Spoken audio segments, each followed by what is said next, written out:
Hey, what's going on? This is the OG Kickoff, a Double Down and Next Round media production. I am Connor O'Gara. Will, don't be sorry that it's over. Be happy that it happened. Cupcake week. We got to pour one out, man. We got to pour one out because the biggest takeaway from SEC spring meetings, Cupcake week is dead. I'm not saying Sarah McLachlan needs to come on.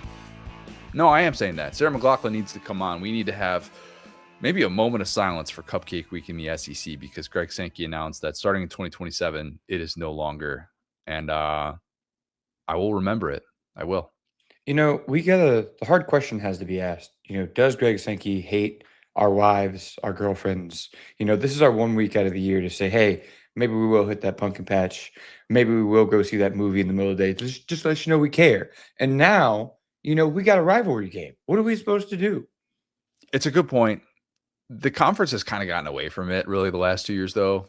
And even this year, there's only 4 of those games on the schedule.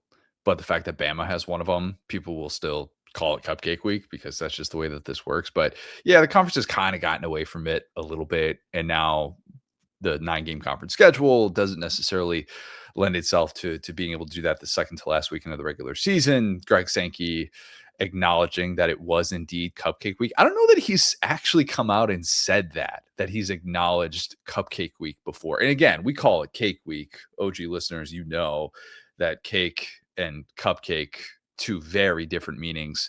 We feast on cake. Cupcakes are not something we feast on.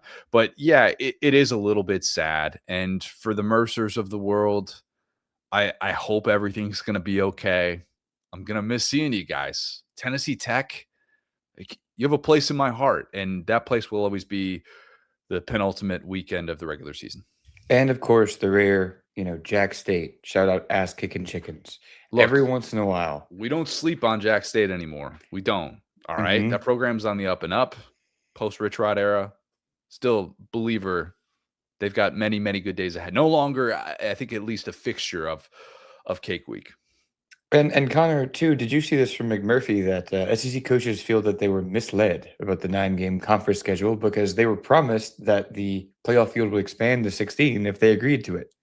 Yeah, that's the funny thing is that amidst all this discussion, Greg Sankey basically opened SEC spring meetings by saying, don't expect a resolution on that.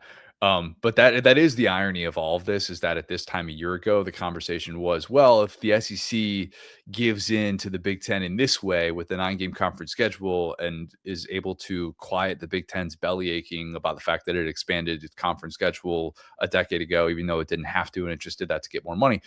Lost in the shuffle of all that was that the Big Ten has not given in on this compromise. And now Tony Petitti's like, well, if we do, 16 is not in our plans at all whatsoever. It's like, okay. How would this look if roles were reversed? And if Greg Sankey were the one doing this, everybody would be scorched earth on him. But that is not the case at all. Misled SEC coaches.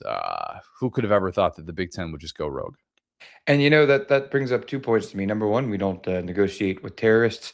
We don't trust you folks from up north. And number two, it's just kidding. And number two, it's great to see that the sport that I love so much is at this point functionally being managed about the same as my buddy's fantasy football league, where it's like, oh, wait, how many teams we got? What are our IQs? What's the playoff size? Did you get your dues in? How does this work? And like the fact that they're just like, how many teams? Like we're doing a playoff prediction show now that we know the amount of teams. Yes. By the way, 12-team playoff locked in for 2026. They will be doing that this year. That is what we're going to be discussing today. Great pod lined up. Chip Brown, who covers Texas as well as anyone. He's going to join us for a vibe check on all things Sark and Texas. And then we've got Lad of the Week and an email. But yeah, Will, for 2026, we do have a college football playoff field of 12 teams. And crazy concept, something that we can do here in late May. Many people are doing it, some better than others. We can predict the college football playoff. And don't go back and look at what I said last year. Please don't. I beg of you, please don't. It did not work out particularly well. I did have Texas Tech getting there. Everything else, just throw it away. Irrelevant. But that's how we're going to do this. So we're going to go through seeds 12 through 1. And then I think it's more interesting to see kind of who makes the field as opposed to like getting into individual matchups, which in all likelihood, as confident as I am that these seeds will be take it to the bank. These matchups probably won't happen, so I won't spend as much time digging into the intricacies of some of these matchups, but I will go through what I see happening in the college football playoff and kind of lay out a hypothetical bracket because it is bracket season. So let's start with the 12, and we'll, like I said, work our way all the way down. Just a reminder here. We are no longer living in a time in which it is the 4 highest ranked conference champs getting the 4 top seats. So we don't need some sort of stupid disclaimer like Reese Davis was forced to do every single Tuesday night during those ranking shows. This is all relatively straightforward, except there is the fact that it is the 5 highest ranked conference champs who get to make it to the college football playoff still, which then lends itself to a group of 5 bid. But let's remember the Pac-12 actually exists this year, and it's still basically a group of 5 conference. No disrespect, Oregon State, Washington State, Boise State, many others. But are we doing keepers this year? Buddy, I am in year 14 of managing a keeper fantasy football league, and every single year I still have to explain keepers. Every year. You feel like Greg Sankey. This is great. This is relatable. I'll get off of this bit after that, but it's just funny because I'm sitting here going, well, it's not that, but it is that if you really think about it in practice. So basically, we're trying to avoid the Arizona State situation from a couple of years ago. Yeah. We're trying to get, well, the Boise State situation more so even than the Arizona State situation. Yeah. Boise State having the 3 seed was like, all right, that's why we got to change this. And thankfully, we want the little guy to have power. Whoa, not that much power, Bucko. No, we can't do that. All right, speaking of the little guy, number 12 seed, New Mexico. Yeah, let's start there. This is just full-on belief in Jason Eck. Above all else, it is full-on belief in Jason Eck. The future Wisconsin coach and current New Mexico coach did one of the best rebuilding jobs in year 1 there. 9 wins, nearly 10, if not for the overtime loss to Minnesota in the bowl game. They matched up really well with Minnesota. Might have overachieved a little bit year 1, but I think some of that is just coaching and being good in situational spots. And they're not going to beat themselves. I think people were kind of made aware of them by how well they played at Michigan. And I think that they did some things last year that really turned some heads. They ranked 21st in the country in percentage of returning production, which is insane for a group of 5 team in the current portal NIL world that we live in. The Mountain West no longer has Boise State to go through. So that's huge here. That's a really important part of this. UNLV is the team to beat in the Mountain West this year. New Mexico also beat Dan Mullen in Vegas last year, so keep that in mind as well. This year, I think New Mexico follows the 2-lane model. Am I still saying 2-lane right? Yeah. Okay, 2-lane. It's like not 1 lane, it's 2 lanes. It's 2-lane highway. Just got to tell myself that every single time. I think they follow that model where they lose to an SEC team. New Mexico has to go to Oklahoma, but then win the conference, get the group of 5 bid as their coach is getting another power conference head coaching job. Everything is lined up for them. Think they could very much be that team that's sliding in at the 12 spot. See, this is why I love doing these with you, and especially in the bottom end, is like a lad like Jason X or Jason. I just turned him into a movie. Would we say he's a Hoss or a Chungus? Hoss. That's a Hoss. Former Wisconsin offensive lineman is lifetime Hoss status. He did not just, I one day kind of ballooned into this. No. That is a man who was born to be at the size that he is at. And I will not shame Jason Eck because Chungus comes with a little bit of shame, whereas Hoss is strictly, I am big and you know that I'm big and you respect my mass. Exactly. Yeah, this is built, not bought size here, And I mean, some of those stats that you threw out are just eye-opening as far as everybody is complaining about losing their players, and somehow this little team is building a culture. And exactly to your point, I don't think it's unfair to call your shot about this being a stepping stone to Wisconsin. And so you can kind of see a team of destiny here. You can see a coach that's been so successful early with some of his earlier stops as well. So yeah, it's going to be great to know. I can't wait to see the tattoos that he secretly has. I can't wait to get to know this lad. There are people in the Big Ten that are already studying Jason Eck because they expect that he will be at Wisconsin next year. So keep that in mind. I think that's worthy context. And sometimes with some of these group of 5 teams, just look at the recent history of this. I mean, the way that it's worked out. And I think so far you've seen these really, really good coaches. You're not going to be one of these guys who's kind of fumbling along and, you just have a roster that's so unbelievably good. Chances are your roster has been poached to a certain extent, and you're going to have to kind of find a way to be able to make it work. And sometimes it's these teams that come out of nowhere a little bit. It is interesting, though, because I made the point a couple of years ago with the group of 5 spot for the 12-team playoff of like, you should honestly just put a flyer on like 2 or 3 of these teams with the way that the odds set up, the gambling odds. And chances are like you'll have a very favorable chance to be able to hit on that if it's at like 11-1 or something. And I noticed FanDuel doesn't have odds for these group of 5 teams to get to the playoff right now. And maybe that'll change. I'm sure that there are odds elsewhere, but I wonder how much there is kind of like a wait and see with some of that. Maybe they'll get to August and kind of figure all that stuff out, because even with the way that the portal sets up now, it's not like their roster is as fluid, kind of like post April as it once was, but just something that's worth keeping in mind. I think putting much like, friends don't let friends bet on preseason favorites to win the Heisman Trophy. I think that there is some fun in kind of throwing a flyer on a group of 5 team to make the playoff if and when that opportunity becomes available. You're trying to get on a little bit of this insider trading. You've done your research. You're trying to get into a little bit of the prediction market and say, hey, I know some Jason Eck. You guys don't know. I know it's coming, and I respect that. If you know, you know. All right, the team that we were thankfully early on last year, Texas Tech. Eventful offseason, number 11 seed Texas Tech. I think they could have an 11-1 regular season and lose to BYU in the conference championship. I know I'm tipping a little bit of one of my spots there, but I agree with Steve Sarkisian and that the schedule is really favorable. I will not push back necessarily on that. At least not with a ton of backing.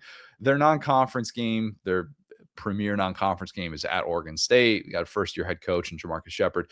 They don't have BYU in conference play this year, so keep that in mind. Even in the likely event that Brendan Sorsby doesn't play, TBD on all of that, there's still probably enough talent on that team, a run-first team it's going to be able to take care of business in the regular season. I do think their home slate is kind of sneaky tough with Houston. That's a big game. Arizona State, Arizona, they're all coming to Lubbock this year. I think they lose one of those games in the regular season, but 11-1 still gets them to the Big 12 championship, where I think they'll lose to BYU, and then they'll follow the 2024 SMU model of people wanting them to fall out of the playoff as a one-loss team entering the conference championship weekend. They suffer that second loss, and people are like, oh, they shouldn't be in there. But I do think that precedent favors Texas Tech, and I do think that they'll ultimately get in at 11-2. So I hear all those pros there, and I understand that, but like, we're trying to get some more eligibility after like McElroy. Like, what are we doing here with the Texas Tech quarterback position? The Will Hammond thing, it's going to work out.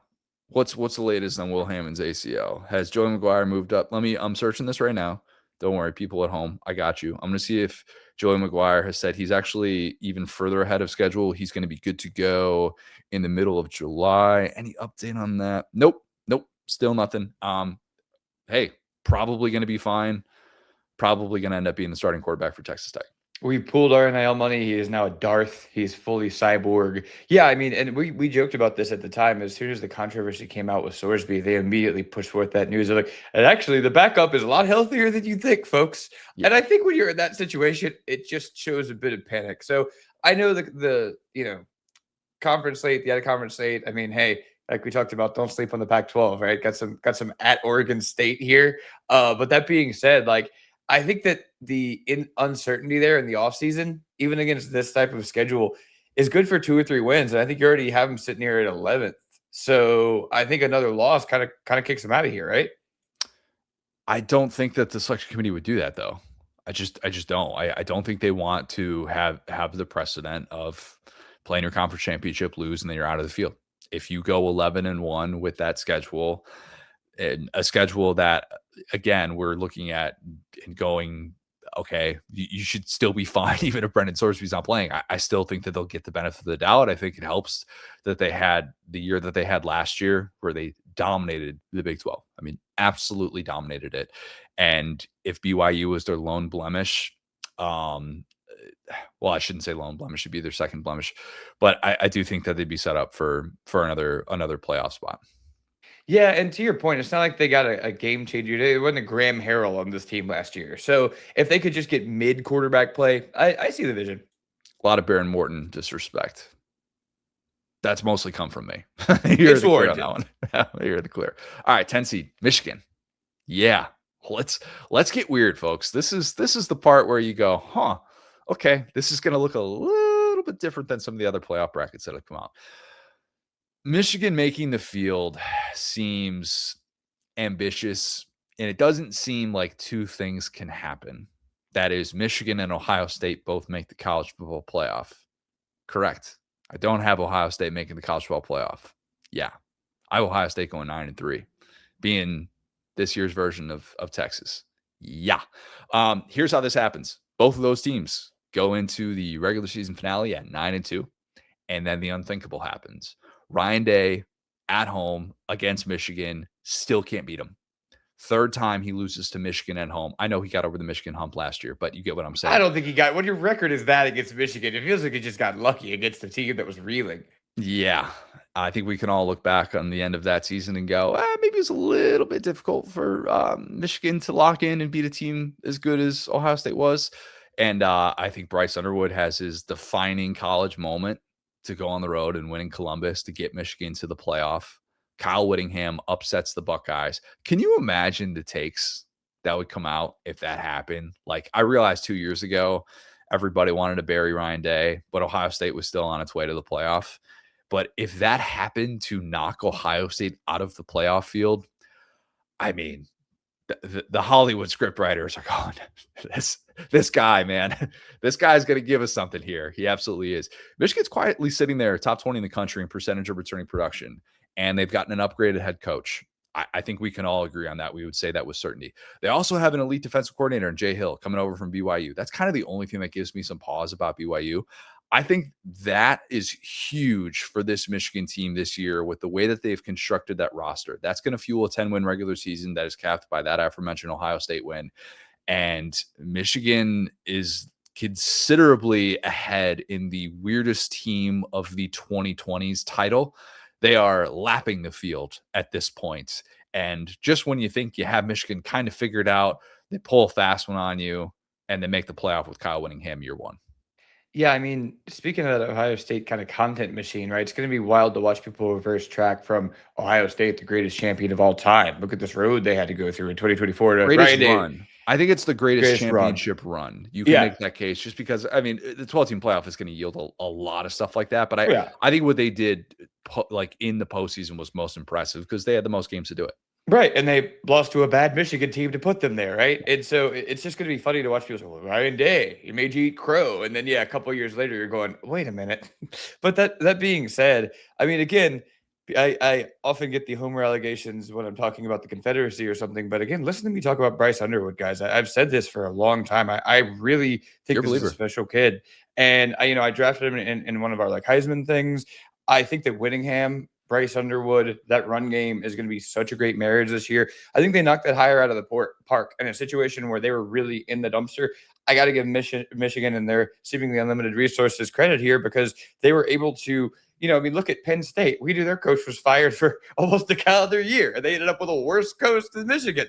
And so, they're right in the precipice of getting kicked off of kind of the top pantheon of college football kind of once again and erasing some of that progress that Jim Harbaugh made. And then suddenly you have the most reliable, consistent, ground and pound, 6 yards in a cloud of dust, no matter what coaches in Kyle Whittingham. And then you put in this quarterback that has shown a little bit more mobility than I thought he would. A quarterback that's always had this NFL arm from the time he was 16 years old. So I think that they have all the tools and they've really invested in the run game almost to a fault. But I think when your quarterback is that special, he can throw guys open.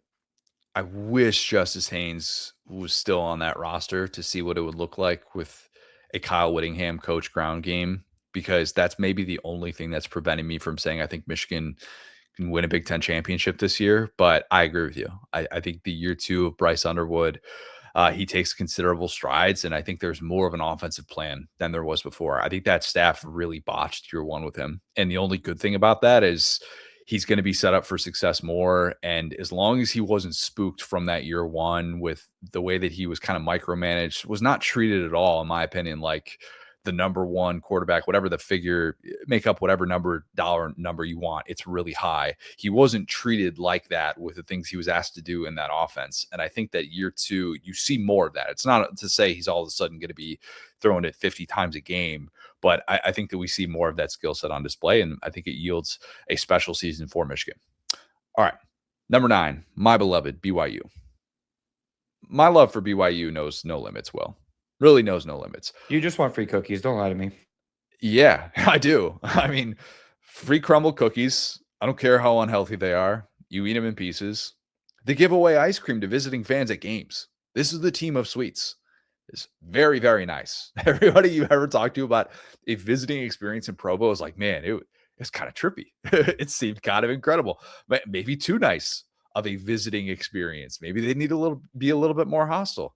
Whatever the case, I don't think it is a coincidence that they won 23 games the last 2 seasons since they've really ratcheted up their financial commitment to big revenue sports. That's basketball, that's football there.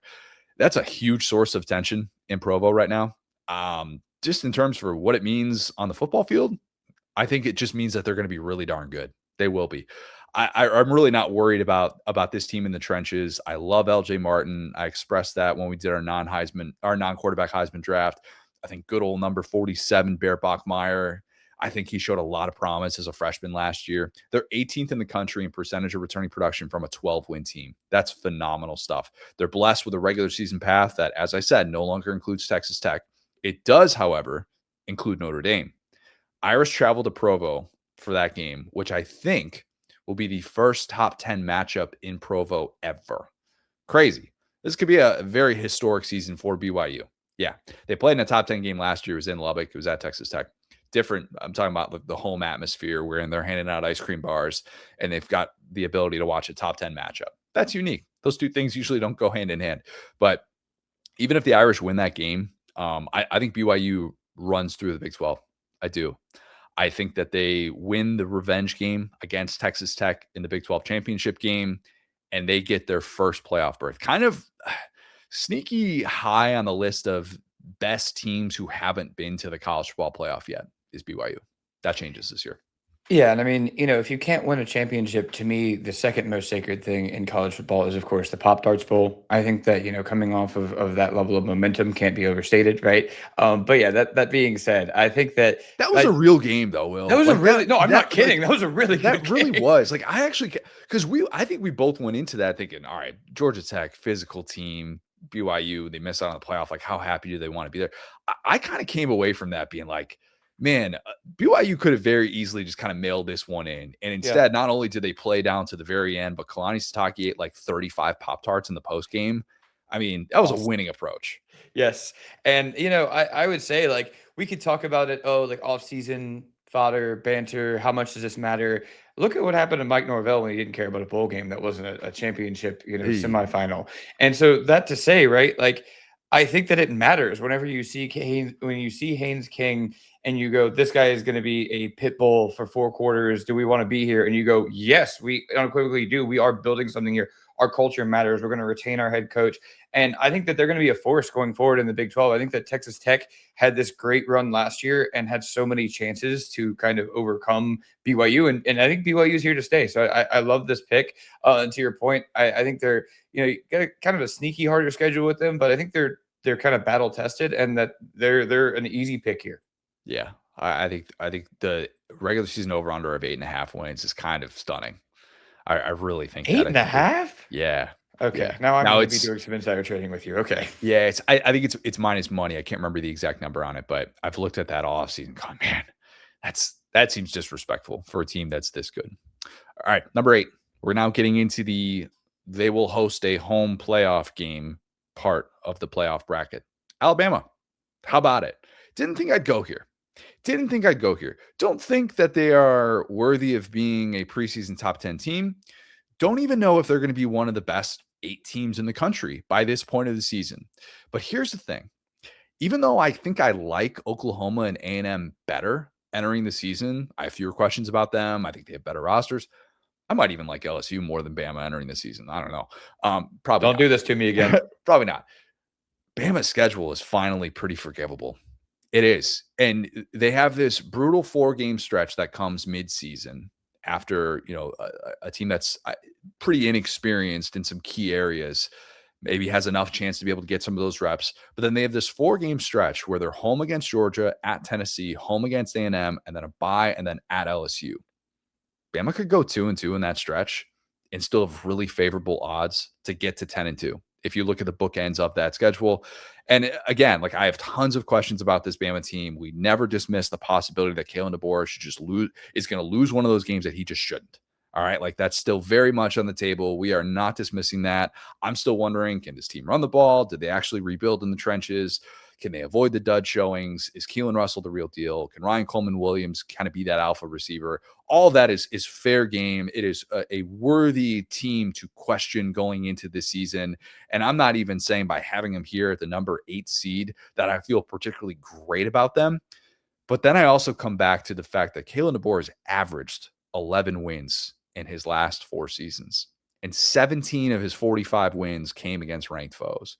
His floor within a game is low. We know that to be true. Okay. It just is. His floor within a given season is pretty high.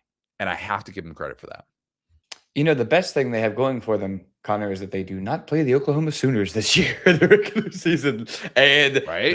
That's a free W for you right there. Somehow that team has just found inexplicable ways in the regular season to just make them look like the worst version of themselves they possibly can be. And again, we're moving these games deeper as far as the out of conference, like bigger games. We're moving them deeper into the schedule, which I actually like. I don't think that a week 1 game or week 0 game should really be a defining point in your season. That's one thing that I do like about new college football. Florida State's week 3 this year, or September 19th, however that shakes out. And I just don't see that team sneaking up on them after 2 weeks of football and what happened last year. So you're right. You got this difficult stretch here. You got to bye before LSU because, of course. But if they could just kind of lock in for the middle of their schedule, which that's when they were playing their best ball last year. That's when Ty Simpson was dealing. That's when they were healthy. I mean, I'm with you. It's interesting to see a 10-2 Alabama team and think, are people happy? My favorite question out there. But I think that given, the new starting quarterback, given kind of some of the situations going on there, I think that this would be a much happier 10-2 potentially than the road they went last year. I'm looking up Ashton Daniels, his numbers against Bama in that game, because I think that this 18 for 39 he was in the Iron Bowl. And I bring up Ashton Daniels because he was Florida State's starting quarterback going into this year. And he ran the ball actually pretty well that day, but throwing the ball with him and the turnovers were just, it was kind of baffling, seeing some of the things that he did within that game. And I'm struggling with any potential rationale that Mike Norvell had of saying like, hey, he's got experience against this Bama defense. QB1, sign him up. Not their first choice. But I agree with you. I think that all of these things about Bama relate to the point that you've hammered this offseason. The standard has changed. And 10-2 and getting to the college football playoff this year, gosh, in a weird way, for year 3, with how low expectations feel, would actually be kind of a win.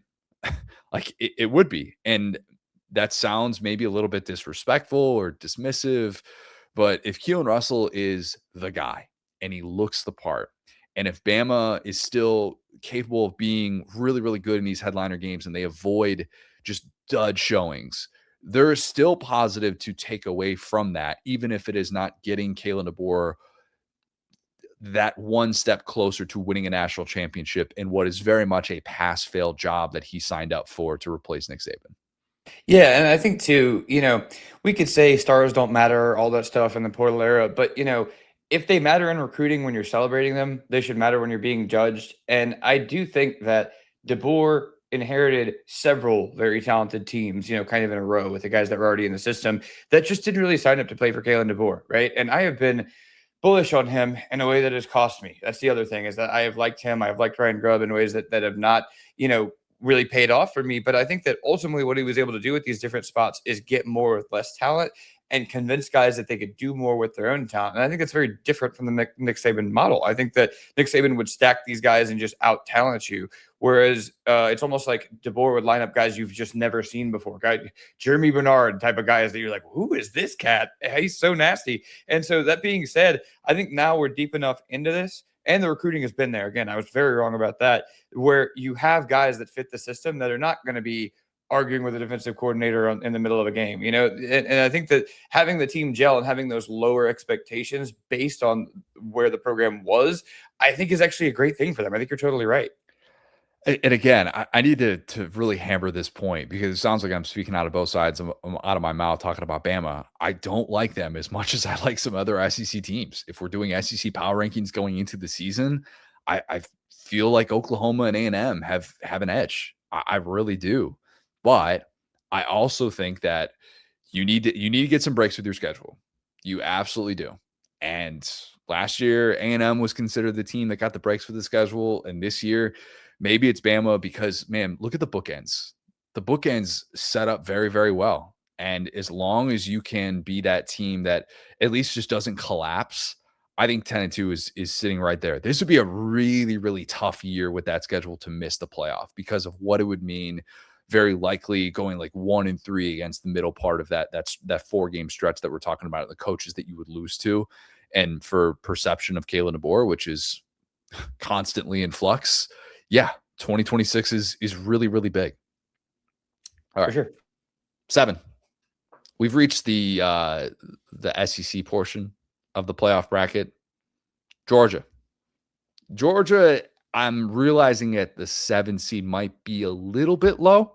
Stay with me here, Georgia fans. And by stay with me, I mean until I get to the actual bracket part itself. On one hand, 2 consecutive SEC titles.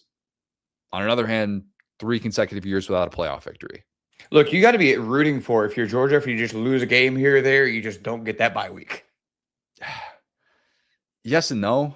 I mean, yeah. If you're a superstitious fan at this point, you're going, get me out of that bye week. I'd rather just punt a game at the end of the year. That's what this would be. This projection is Georgia missing the SEC championship and getting to host a first-round playoff game, which you're right. I think Georgia fans would look at that and go, it's actually kind of nice. Maybe we don't want that extra rest. Maybe it doesn't mean as much for us to be able to have that automatic bid to the quarterfinal.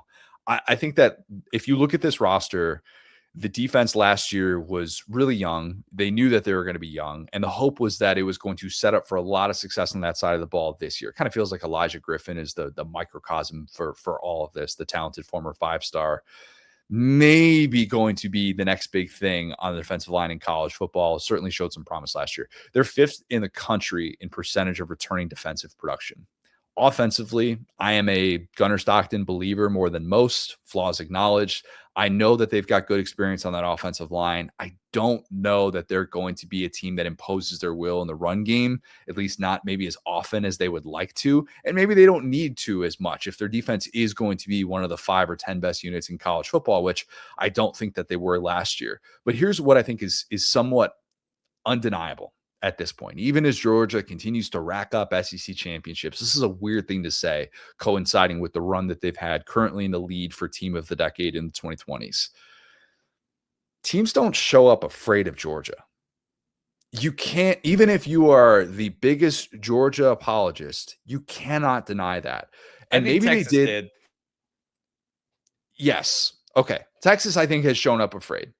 I would also still argue that they did things well enough in that SEC championship game a couple of years ago to make you say, maybe they're not that afraid of them. Maybe they're not. I just meant in Athens this year. I feel like they lost that game before it began. Yeah, they might have. They might have. But I think they've had too many competitive first halves to think that they're this imposing, inevitable team. And their success that they had in the second half last year was ultimately what allowed them to be able to get back to Atlanta and to win another SEC championship. And I don't mean to dismiss that, but I think that is a part of how Georgia has changed, is that they are playing in competitive, very back and forth games early on that don't make us think that they are this superpower. And so when people are tuning into you and you have these moments where like, oh, it's a 7-point game and, midway through third quarter against a team that Georgia was expected to beat by 3 touchdowns, like kind of what's up. That happens a lot more than what the overall body of work would suggest. So maybe that's kind of why I'm a little bit lower on Georgia, is that maybe you could play with fire a little bit too much and you're going to get burned a couple of times on that schedule in the regular season again. So I think going 10-2 with losses against Oklahoma and at Ole Miss, but beating Bama, I think that's in play for Georgia.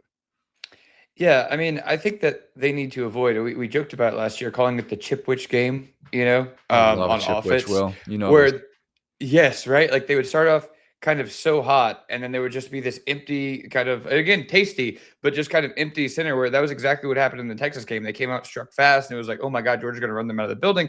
And then it was exactly what you said, and they finished with this flair with the onside kick. But ultimately, it was a game that, I think they should have dominated a little bit more. And I think you could say that about the Tech game. I think you could say that about a lot of games for Georgia last year, where they had the talent, they had the scheme, they had the quarterback, they had everything they needed to do to win by more and not keep their starters in and put the wear and tear on their guys. And ultimately, whatever they had, it just didn't go that way. And again, not here to dump on, Mike Bobo. I think that what he did well in those games was establish the run, move to play action. And I think that off of play action, Gunnar Stockton is one of the most deadly quarterbacks in America. And when you can be in phase with that offense, I think it's awesome. I think losing Drew Bobo mattered a lot more than people kind of admitted last year. Connor, What if I told you that they were being joined by a third Bobo this year? The Bobos never end, man. They never end. Even with Bobos, we got a Bobo catching a touchdown pass in the Super Bowl. It's not even related to the Bobos. They're everywhere. So many Bobos. Now we have Jake Bobo, so we've added to our Bobo depth if Drew goes down, So, no, I think that ultimately trusting those guys worked out for Georgia. And when they started to falter and get hurt, that's when Georgia struggled. So it's the funniest thing, because it's the most wrong I could have been, because I was like, oh, Bobo, get him out of here. In reality, if he went with his gut and played some more smash mouth, old school football, built on play action, trusted his son, who is certainly not a Nepo baby, I think they were cooking. But I think that when they got away from their identity, they started to struggle. I came around to Georgia being better with Bobo than a lot of other offensive coordinators in college football last year, with what they had and what they did well. They need to evolve, though. They need to evolve, and this offense needs to continue to evolve. They need to continue to be able to use those tight ends effectively. Felt like there was still some meat left on the bone there. And we've talked about the questions that we've had with the receiver room. And if Isaiah Canyon is awesome coming over from Georgia Tech, that's great. If London Humphreys turns into the guy that he should be at this point of his career, with the promise that he showed as a true freshman at Vandy, all right, that changes you. But yeah, Georgia is facing some questions. But if this ends up being a defense that does a lot of the heavy lifting, and if Gunnar Stockton has the entire field open, you still feel good about this team, and you still feel like going into the college football playoff, this team could have as good of a chance as anyone. So I think that's what's really Georgia is like considered the realistic expectation for this year. And you're right, maybe missing out on the SEC championship and getting that home playoff game could be exactly what the doctor ordered for a potentially deep run for Georgia. We're going to circle back to that as well. All right.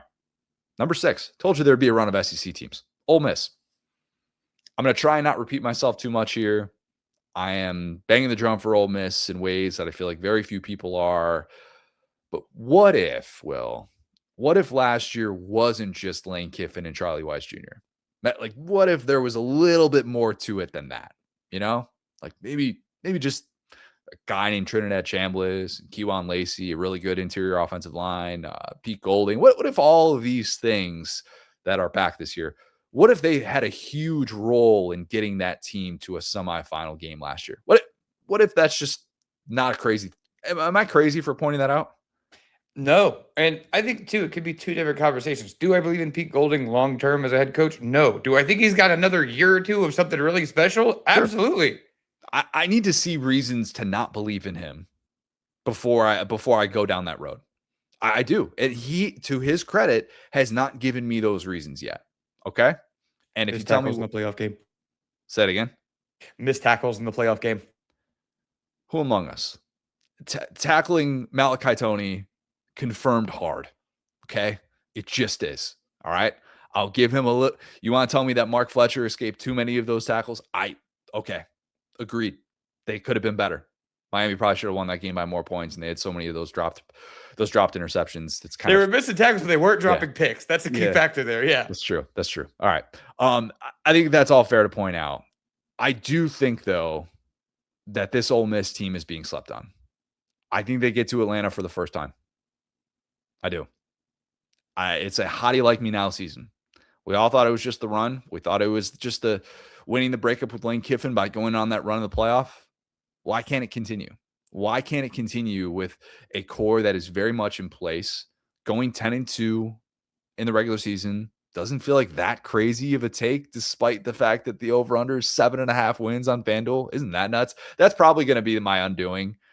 And I'm probably going to look at this and go, why didn't I just listen to that? If the over-under 7.5 wins, I probably should have not said they're getting to Atlanta, and that will come back to bite me. Nonetheless, though, the path to 10-2, you split your home headliners between LSU and Georgia. You split your road headliners between Texas and Oklahoma. That's the path to it. And remember, 9-game conference schedule here. So 7-2 in SEC play with some headliner wins could definitely be enough to be able to do that. The over-under is really tough to get past. Now I'm just thinking about that. Well, now I'm just thinking about the 7.5 wins. But I do think that there are so many of these pieces in place from a team that won 13 games last year, and we should not ignore that. Yeah, I mean, that one feels like free money, right? I mean, that's like dude is getting fired if you hit that under. I mean, I think that's a little bit of misreading the market. But again, often we will look back at these things and go, oh. Do the Sharps think that Trinidad Chambliss is going to get some sort of secondary ruling from the NCAA and they're going to step in? All of a sudden it's going to be the Deuce Knight show. And then we're all going to go, Vegas, man. They always know. Is that going to happen? But think about what you've just said there. Oh, no, Deuce Knight. Oh, don't make me start Deuce Knight. Dude, every time he touched a football, I'm going, ooh, I got to keep this on, even if it's against Mercer. Yeah, that being said, I mean, what do we think about this Louisville team? I never discount Jeff Brom. Mm-hmm. I never do. I think there are still some questions about a Louisville team that I had going to the college football playoff last year, and they do return a lot of key pieces. Their running game should be really, really good. I still have a lot of faith in that, but I still feel like that's a favorable matchup for a more experienced Ole Miss team. Yeah, I mean, it's tricky though. You're right. It's a tricky spot, and I should not dismiss that. This is a rough schedule, man. You start off at a neutral site with Louisville, who has been no slouch lately under Jeff Brom. Charlotte 49ers, who among us? But then, boom, you're right, LSU, and then at Florida, which we talked about. Even Billy Napier can win a game or two a year with all factors against him. Like he's being like, please beat me in this game, and the Swamp just wins the game. And I mean, then you got your bye week, right? And you get a little bit of the softer time here, but you're at Texas. You play. This is a nightmare schedule. It looks like they've given this Alabama Oklahoma game. It looks like they're playing at Oklahoma this year, which is rough. I like Ole Miss, but this is the first one I'm looking at going, this schedule feels insurmountable. I mean, they would have to be a top 3 or 4 team in the country to get to this record. Hot take. Lane Kiffin left for LSU because he saw the schedule. This is easier, or this is harder than LSU's schedule. It's a difficult schedule. And the 7.5 wins definitely reflects that. I definitely agree with that 100%. It's also hard for me to just ignore last year. It's hard for me to move past my very strong feelings for one Trinidad Chambliss. And man, Kewan Lacey last year was so freaking good. So good. And the core of this ground game is still very much there. It's not a schematic overhaul. It's not. Like these things that they did that they did effectively last year with the tempo, the interior run game, like it's all there. Unless Kewan Lacey is just not going to be healthy at all this year, I have a tough time holding myself back from very high expectations for Ole Miss. Yeah, I'm with you. I mean, gosh, I'm looking at this Florida game now. Like, I wonder if John Summerall, how he fits in all this. But yeah, I think that's my overall thing. Is that okay? I'll just ask you that question straight up. Record independent. Let's say they all just play the same teams. What level of team is Ole Miss to you? They top 5? Top 5 in the country. Top 5 in the country. Got the trigger man. That's what it's all about. You've got a guy that can change everything about a way that a defense prepares for you. And as simple as that is, I just think that's everything in this day and age. Now, again, we have also seen the trend play out in college football in the NIL era, wherein decorated quarterbacks entering the year, you feel so much better about them in May than you do in mid-November. And maybe Trinidad Chambliss is another one of those guys. He's also a guy that's finally getting a full offseason. I say finally. He got there. He got to Ole Miss roughly, 13 months ago. But we're going to see what it looks like with him being able to get on the same page with the ones, which was something he kind of had to do on the fly last year as well. So you're so right. I mean, he was coming off of all the history he had with theoretical whatever, but yeah, he's carrying the bags for Austin Simmons at this point in the year. You can't even count it, to your point, as a full offseason because nobody in that building, maybe himself, maybe Lane Kiffin, maybe Charlie White, but whoever, people did not think he had a shot to start last year. So being the unquestioned leader, having the NIL deal, I think does matter. Yeah, I am. I'm bullish. I'm bullish. All right, number 5, Miami. I know, Will. I know. You can't trust Miami. You can't trust Miami. Every time you give Miami sky high expectations, all they do is let you down. I get it. Here's the stat, though. Up until last year, that was a very accurate take. Very accurate. From 2004 to 2024, the ACC era, the post-Big East era for Miami, Miami had 6 instances of starting in the top 15, and they finished unranked 4 times. Then last year happened.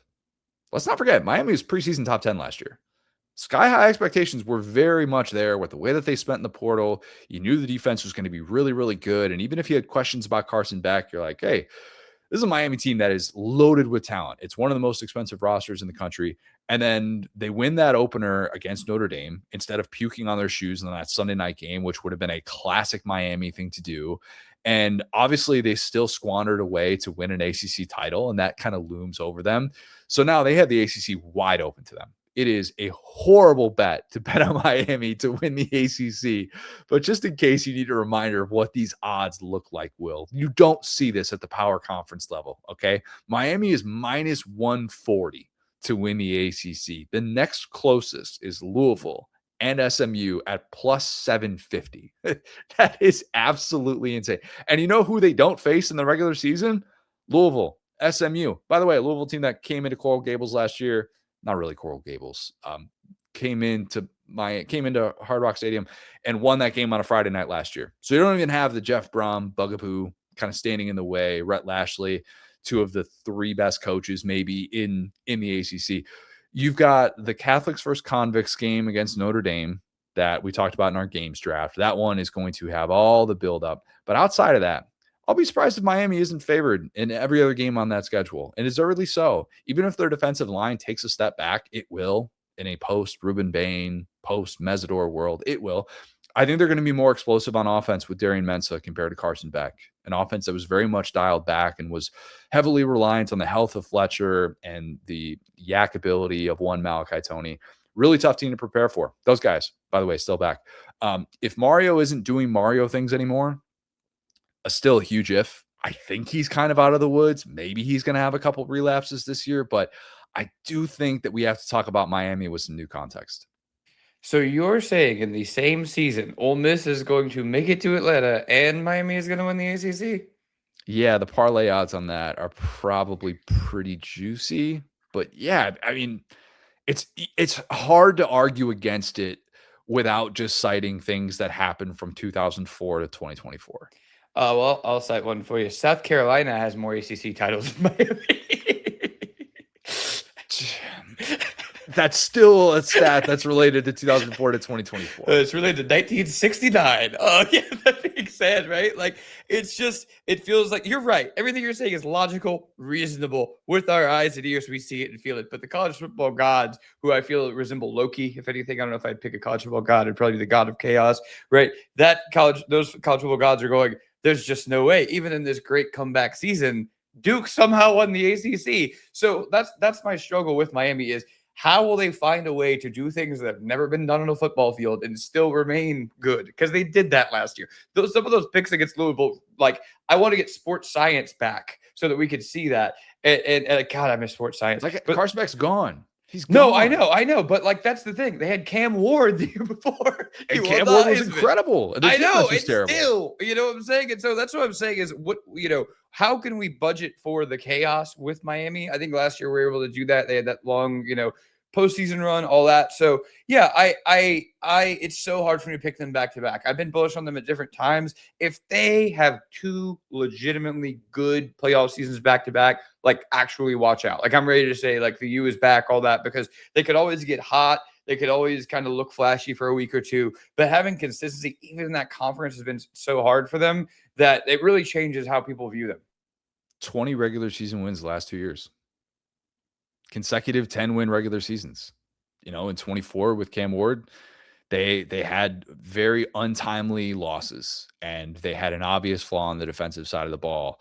But the consistency is still, in my opinion, there in ways that I didn't expect it to be under Mario Cristobal. I was kind of wondering, how good of a coach is he? And instead, they have turned into something that I think is really fun to be able to watch. If you could sit back, even if you have your own opinions about Miami historically speaking, is really fun to watch what they do well. A team that you just trust is going to be really good in the trenches. And now that they've figured out the skill player element of it, I mean, for the longest time, it is not going to get it figured out at quarterback. Tyler Van Dyke, he's going to show some promise, and then you're not really going to figure it out. They went and just stole Darian Mensah. Like, he's maybe one of the 5 best quarterbacks in college football, and we're just going to steal him. We're just going to steal him, and it's going to be no big deal. I think Aaron Murray had him as the number 2 quarterback in college football. I don't know that I go that far with Darian Mensah. I think he's got a little bit of Sam Levitt to his game, but I do think that he is going to make that offense better. And I like the pieces that are in place. So, yeah, give you Miami, man. I want to be clear with my logical brain. This makes a ton. I agree with everything you said. I like all the skill positions. The trenches have been awesome under Murray. I love it. Something is going to go wrong, and I can't wait to figure out what it is. All right, what can go wrong with this prediction here at number 4?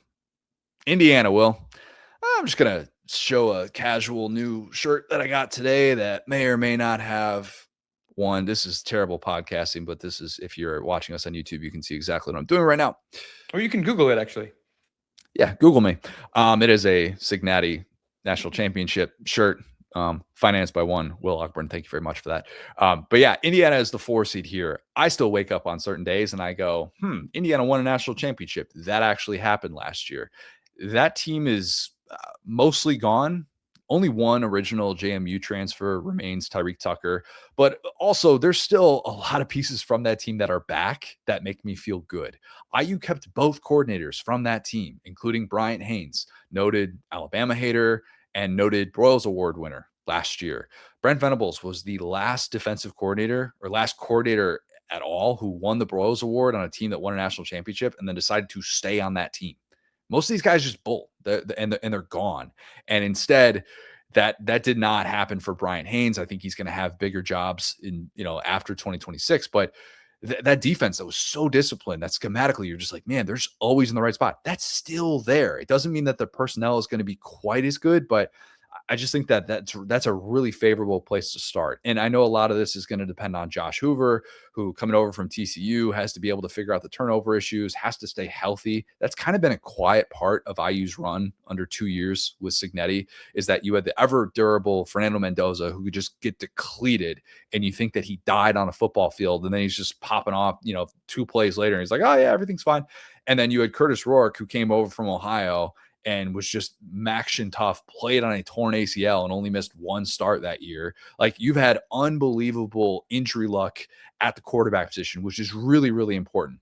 But IU has, in addition to that, and like needing to have that in place, you have arguably the best returning left tackle in college football in Carter Smith. Charlie Becker, Nick Marsh could form the best, maybe one of the best 1-2 punches at receiver in all of college football. And this offense is still going to be really old, which is good.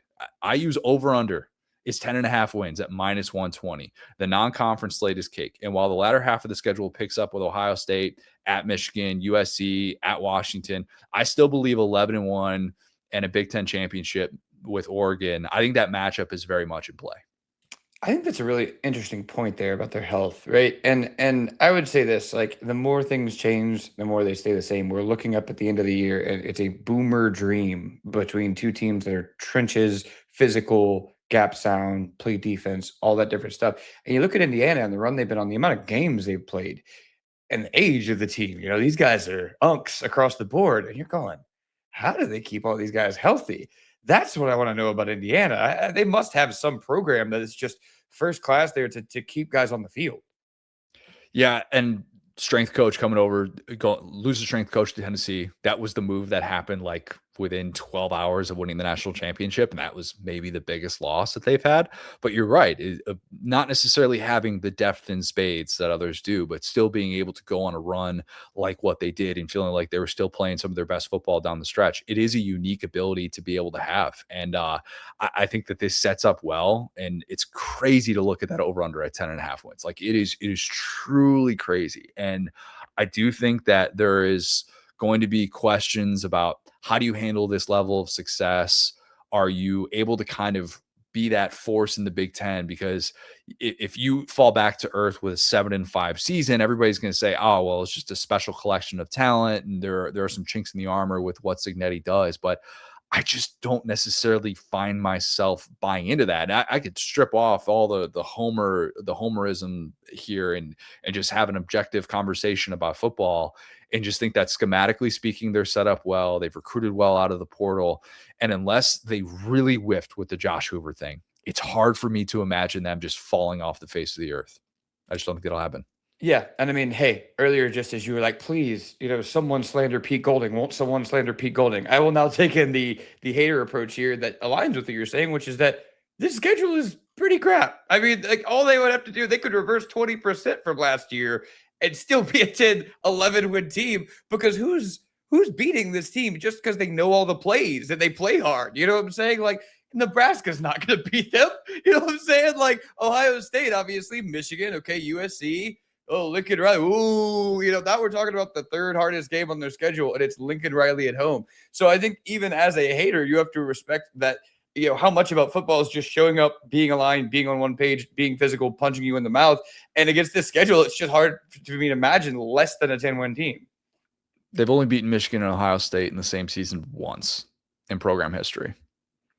Maybe that happens this year, even if it doesn't, which I'm not all in on saying that'll happen just yet. I picked Ohio State to miss the playoffs, so I think IU wins that game.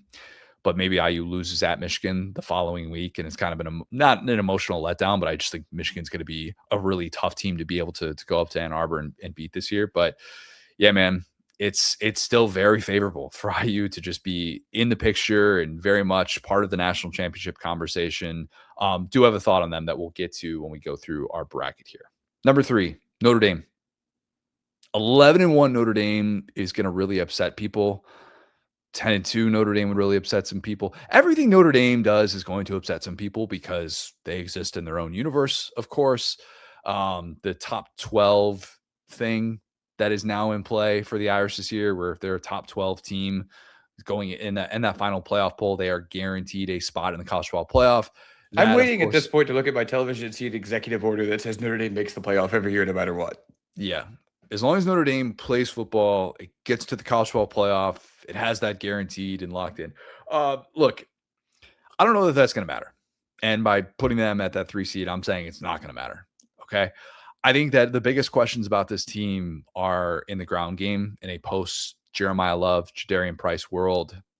I trust Mike Denbrock to be able to figure that out. Will, you would trust Mike Denbrock to figure out the ground game? This is unnecessary. Why would you do this? Sorry. I trust CJ Carr to be a stud. Again, I think the more I kind of like look at his game, I think that it projects really, really well in year 2 as a starter. I trust a Leonard Moore-led Notre Dame defense that is number 2 in the country in percentage of defensive returning production. I trust that even if they lose to Miami or that game at BYU, I think they're going to have some super lopsided results, and they're going to be a team that starts off in that top 5 spot.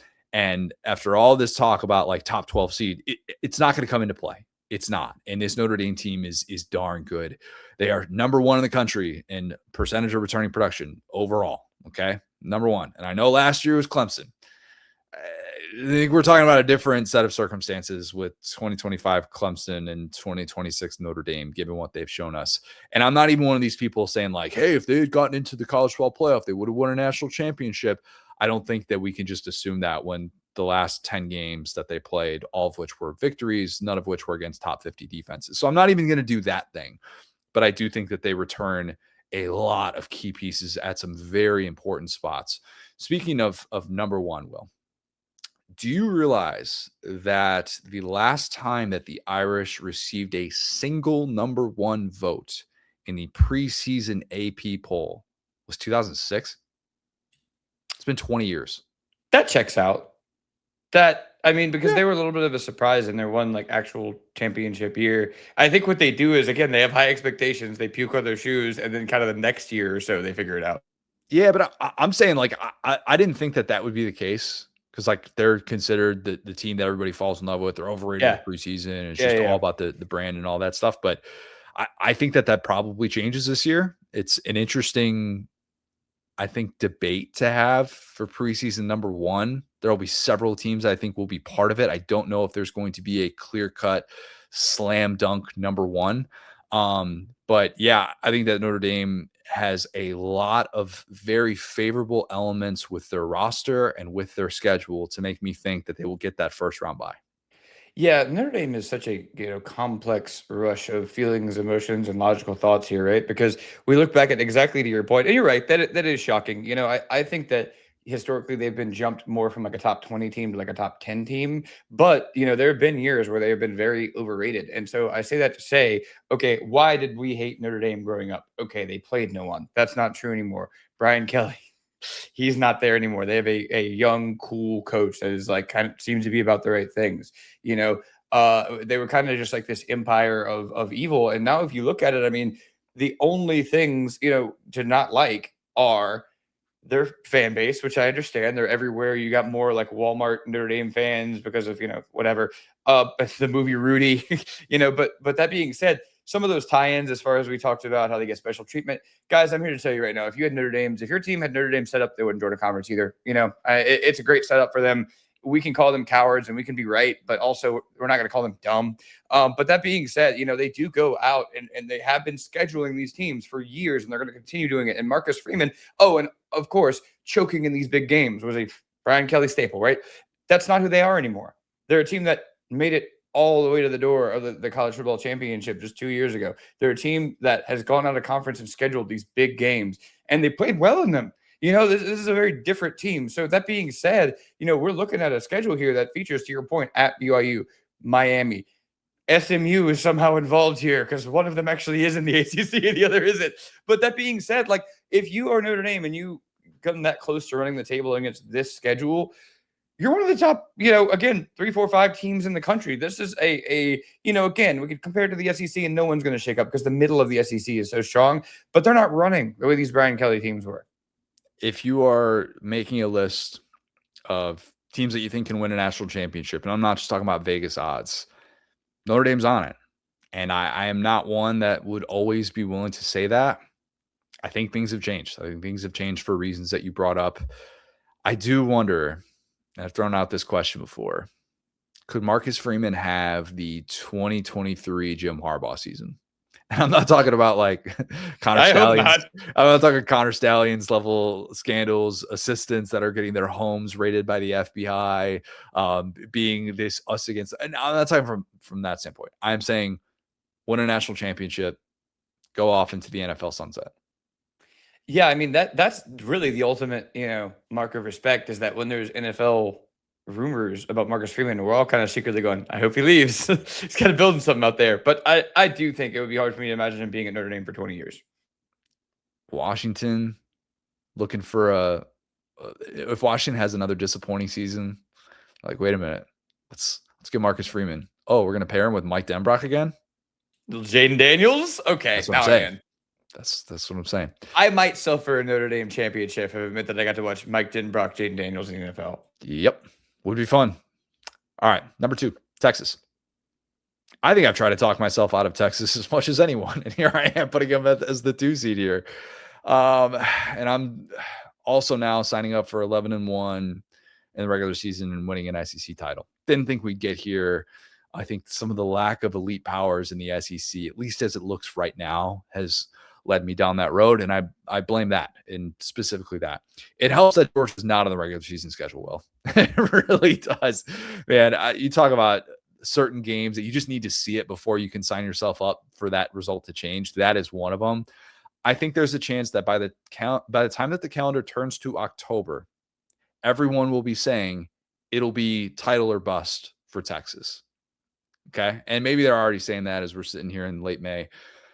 I think anything less than a title game berth would be a significant disappointment for Steve Sarkisian. I do. I'm picking the Longhorns to win the rematch against Ohio State. Then they open SEC play with a Manning-filled game in Knoxville. Having Peyton just sign up, just make AI, have AI make this for me. Peyton picking against Arch on College Game Day, like you can just close your eyes and picture that. That's happening. Okay, so get ready for that. They have too many challenging games away from home to make me think that they're going to run the table. And because Steve Sarkisian himself is like, nobody's going undefeated anymore. All right, you're not going to go undefeated. And all three of their losses last year were true road games. So I don't think that Texas is going to be this perfect team on the road, but I still think, man, the offensive vision is there. I can ask all these questions about the defense and all the new pieces, including one Will Muschamp, and I can go, what if they don't have this figured out? What if they don't have this figured out? But the offensive vision that Sark has always wanted at Texas is finally in place. It's finally there. As long as Arch is healthy, and maybe you could say that's the only thing about that 2024 Texas team, maybe 2023 a little bit too, where it just wasn't quite there because Quinn Ewers wasn't fully healthy. But you now have a guy that's more durable than that at quarterback. He's shown to be more durable. And if he stays healthy, I think that there is so much potential for this Texas offense. I rarely compare anything to one of the great forgotten offenses of recent memory. That is 2020 Bama, the COVID season. But the offense that he ran there, I think there will be a lot of moments this year, and we're going, it feels like that. And Arch is maybe doing things that Mac Jones did. Obviously, Arch has more mobility than Mac Jones, but I'm just saying throwing into big windows and just making all the right plays. And you look up and Texas is just lighting up scoreboards left and right. I think Texas gets the 2 seed by winning the SEC and doing so with only one loss. See, this is the poison pill here. Last year it was LSU, so I tried to buy in, but I think this is a little bit too hot on the Longhorns, and I'll tell you why. Based on what you're saying, I mean, they have to beat Ohio State. Correct. They have to beat Ohio State. That's like off the table. And then to your point, okay, at Tennessee, at LSU, at A&M, teams that they've, it really is just Georgia that has truly like been an insurmountable team in the SEC for them. We could talk about some other things they've struggled with, but really they've had an easier schedule than this as well. So I think that factors in that this is their first real big boy SEC schedule because their previous couple of schedules were determined by how bad they were in the previous years, right? And so now they're going to have double expectations. I think the Will Muschamp part of this can't be overstated to the point where they could beat Ohio State, get to number one, be riding high on the hog, and then suddenly have a bit of the, Midas level hubris where they go, okay, no one can stop us. And we have, everything is perfect. And then they run through the Oklahoma Sooners, the Florida Gators, the Ole Miss Rebels in a row coming off of a bye week. And it's like, oh, we didn't get better during that bye week. We kind of just, got yelled at. And so I don't think Texas is a bad team. Like, don't get it twisted. But I think that the best team in the SEC with all those question marks against this schedule is harder for me to imagine than even like a Georgia or, perhaps even like an Alabama, just based on what I've seen out of these, out of these coaches, where I think Sark achieved early, at Texas, not year one, obviously, but early. And that basically, that's the thing, though. He's in a very different place, exactly what you just said, because he basically made the expectations what Texas fans have had for the last 20 years. They have internally thought they were a top 5 team every year, and they've just been wrong every year. Now, there's not really a way out for him. He has to be as good as you're suggesting. And I think that with that many things working against him, it's just hard to imagine. Who then would be your pick to win the SEC? I would say with all of this, it would be hard. Like the safe pick would be Georgia. I think that based on kind of, again, everything we know, guys coming back, Kirby Smart, I think Georgia would be the easy safe pick. Could I see something else? Absolutely. It's still one of those like Tiger versus the field things where it more than likely will not be Georgia. But if I had to pick one, Georgia. There's a very good chance that we're all going to pick Texas to win the SEC, and then we're going to look back at the end of the season. Georgia is still going to have won the SEC, and we're going to say, why are we so dumb? Do we just want to do something different? That's always going to be on the table. And why did we pick against Kirby Smart to win the SEC, the conference that he seemingly wins even when his team isn't particularly good, at least by his very high standard? Yeah, That's in play. But I settled on, okay, every one of these elite contenders in the SEC has flaws. What are the flaws that I can see actually working around? And what do I think is the best superpower? And it might end up being the Texas offense. And not just because of Arch. Again, not just because of Arch, but because of this ground game, which I think is going to be incredibly prolific. And it's kind of the ultimate cheat code. And we get into that in the interview today. There's a lot that wasn't just Arch last year. It wasn't just play calling. It's the interior offensive line. It's the weapons. It's all that different stuff. So I think that is a little bit deeper, and I think we hit on that throughout the year. But blaming Arch, I think even the play calling last year was a little bit short sighted. So just fixing that other stuff will matter. They will be better than last year for sure. All right, 1 seed, and then we'll get to the bracket here. Oregon. The only thing that can prevent me from slowing down the Ducks hype train is if they're preseason number 1 in the AP poll. If I see that, then I'm like, oh, let's pivot. Let's pivot. You know the stat I always bring up about the fact that we're talking now 2005 through 2025. Yeah, we're talking 21 years. 20 of the last 21 years, the preseason number 1 has failed to win a national championship. 2017 Bama was the lone team to break through. You get it. But I don't think they're going to be preseason number 1, even though I do think they have the best roster in the country. And I don't dismiss losing both coordinators, okay, including our new podcast friend, Will Stein, of course. But this goes kind of beyond that. It goes even beyond Dante Moore, who I think is the second best returning quarterback in college football behind only Trinidad Chambliss. Elite receiving trio with a healthy Evan Stewart and then Jamari Johnson as well, the tight end who might be better than Kenyon Sadiq, who was picked in the first round. Definitely something that's already picking up a little bit of traction. But most of all, I look up and down their front seven and go, that is experience with Dan Lanning and experience plays. Okay.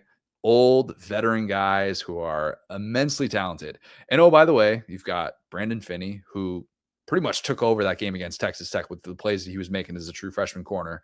And then you added Coy Parrish out of the portal from Minnesota, the top defensive back in the portal, who's going to be a huge anchor on the back end of that defense. They're set up well. They're set up really, really well. Got to go to Columbus. Got to go to USC. I'll still take my Dan Lanning over Lincoln Riley pick, kind of evergreen. I just will. I think they're going 11-1, and then they beat Indiana in the Big Ten championship during the 1 seed. To this point, I see it and I agree with you because Oregon has been a very strong regular season team, right? And I think that we will know on, November 7th against Ohio State. I think that has been their measuring stick game, just as we knew, against Oregon last year that Indiana was the real deal, right? And so I think that if they can just do what they've always done, and again, like losing Will Stein, losing both the coordinators is such a big deal. But you're right. I think they're getting to a point where their talent is up there and in some places surpassing Ohio State, who's been the class of the Big Ten for basically 20 years. So I think they can just set it. We can just set it and forget it for the regular season. Here's the bracket then. Here's how this shakes. Actually, I'll go through 12 through 1 again. Here's how we'll do this. So at 12, we have New Mexico, 11 Texas Tech, 10 Michigan, 9 BYU, 8 Alabama, 7 Georgia, 6 Ole Miss, 5 Miami, 4 Indiana, 3 Notre Dame, 2 Texas, and 1 Oregon. So the way that sets up then, our first round matchups would be New Mexico at Miami. I take Miami to win that. You'd have 11 seed Texas Tech at number 6 Ole Miss. I will take Ole Miss to win that. Number 10 Michigan at number 7 Georgia. I will take Georgia to win that. And then number 9 BYU at number 8 Alabama. I'll take BYU to win that. That's kind of where the Bama maybe finally facing. I shouldn't say finally facing elite teams. They face elite teams in the middle of the regular season, but maybe where they're a little bit inflated with that schedule. And I think BYU is a team capable of getting to the quarterfinals. So that would set us up then with quarterfinals of Miami against Indiana. I'll take Miami to win that. Ole Miss against Notre Dame. I'll take Notre Dame to win. And then Georgia against Texas, as fate would have it. And I'm taking Georgia to win that. And then BYU against Oregon. I'll take Oregon to end the BYU run. Semifinals, Miami against Oregon. Give me Oregon. And then Georgia against Notre Dame. Little revenge game from the Sugar Bowl a couple of years ago. Georgia wins the revenge game. And then a national championship. Master versus disciple. Georgia, Oregon, just picture perfect championship matchup, unless you're a Georgia fan. Oregon wins. The apprentice beats the master. Dan Lanning becomes the youngest coach to win a national championship since a 40-year-old Bob Stoops did so in 2000. Dan Lanning would also be 40, but an older 40 than Bob Stoops. Disagree, or do you just agree with all of that? I mean, I love this exercise and I love your approach to it because you're not just getting reckless and like predicting chaos with a like kind of a made up bracket that we're projecting. This is all chalk minus Indiana, which is pretty interesting, and BYU being Bama, right? Which is like also pretty interesting. I think those would be very chaotic outcomes. So I think it's pretty logical. I think, like I said, you're not going in here being like, Oregon loses in the first round. You know, like I think that based on what we know now, this is there's nothing that I'm like, oh, you're so wrong on this, you know? Yeah, don't call me a homer at all for the Indiana stuff. I don't have Indiana winning a playoff game. Interesting enough, the last time a team who won the national championship came back and won a playoff game the next year was Georgia 2022. You know, we've had 2023, Michigan obviously failed to win a playoff game that following year. Ohio State failed to do so last year when they lost in the first round against Miami. And well, I should have started with Georgia failing to do so in 23 when they lost in the SEC championship to Bama. But 3 consecutive years in which the team who won the national championship did not win a playoff game the following year. So I'm saying that trend continues with Indiana losing to Miami in what would be that quarterfinal matchup. And yeah, you're gonna have a little bit of chaos in there somewhere. And Georgia being that 7 seed who's able to kind of make it to a national championship and do a little bit of like what Miami did last year. A little bit different because Miami had to go on the road for their first round playoff game and they were the last team in the field essentially, but they could follow that. And I think Georgia fans would be way more satisfied with that, as crushing of an ending as it would be, than the way that these last couple of seasons have played out, just having that deep run in the playoff. But again, this would create a scenario in which 4 consecutive years of a Big Ten team winning a national championship and 4 different Big Ten teams doing so. The Big Ten flexing would be loud, very, very loud. Yeah, and I'll say really quick, I just want to note this. We'll certainly come back to it, but this format really lends itself to kind of wanting that home playoff game. Like I said, I'm going to be, as I'm seeing this again, I'm kind of realizing it because, again, look at Georgia, where they do all these great things in the regular season and the SEC championship game. They end up getting buys, playing better teams in their first game and then losing. Whereas you have these teams that kind of hang out at the bottom of the bracket and they can beat a, New Mexico. They can beat even a Texas Tech that's kind of hobbled and go, we won a playoff game this year. That's awesome. And so I really do think that unless you're a team of destiny and you're like the number 1 team in America, it can really benefit you to be 5 versus like 3 or 4. I felt better about doing the bracket than I did talking about any potential future developments of the college football playoff. And it was a reminder that 12 is pretty fun. Yeah. 12 is pretty fun. Yeah. Who would ever dismiss anything like that?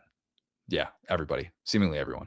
All right, let's kick it to Chip Brown. Great discussion on all things Texas, a team that obviously has some sky high expectations. A whole lot of intrigue given the recent comments from one Steve Sarkisian, seemingly taking shots at everyone. So here is Chip. I'm now excited to be joined by a very special guest. It is Chip Brown, who covers Texas for 24/7 Sports. Chip, is Sark okay? Because look, between the basket weaving comments about Ole Miss that he made to Matt Hayes and the dig about what we all very quickly deduced was a dig at Texas Tech's schedule in the Big 12 about how Texas's second and third stringers could run the table against it. Sark is spicy right about now, isn't he? Yeah, salty Sark this summer. I mean, he's normally he's kind of on the message of we're adapting, we're up for anything. And this summer he's kind of throwing out some some random shots at people, strays, if you will. And I don't know if that's because he feels really good about his roster or if if all this college football, just the dynamics of it are finally getting to him. But it's been interesting. He's it's not a boring May. I mean, that's the 1 month that his football players are gone and he can actually do some things, spend some time with his wife or whatever, and then get back to football. But he's been making headlines even in May.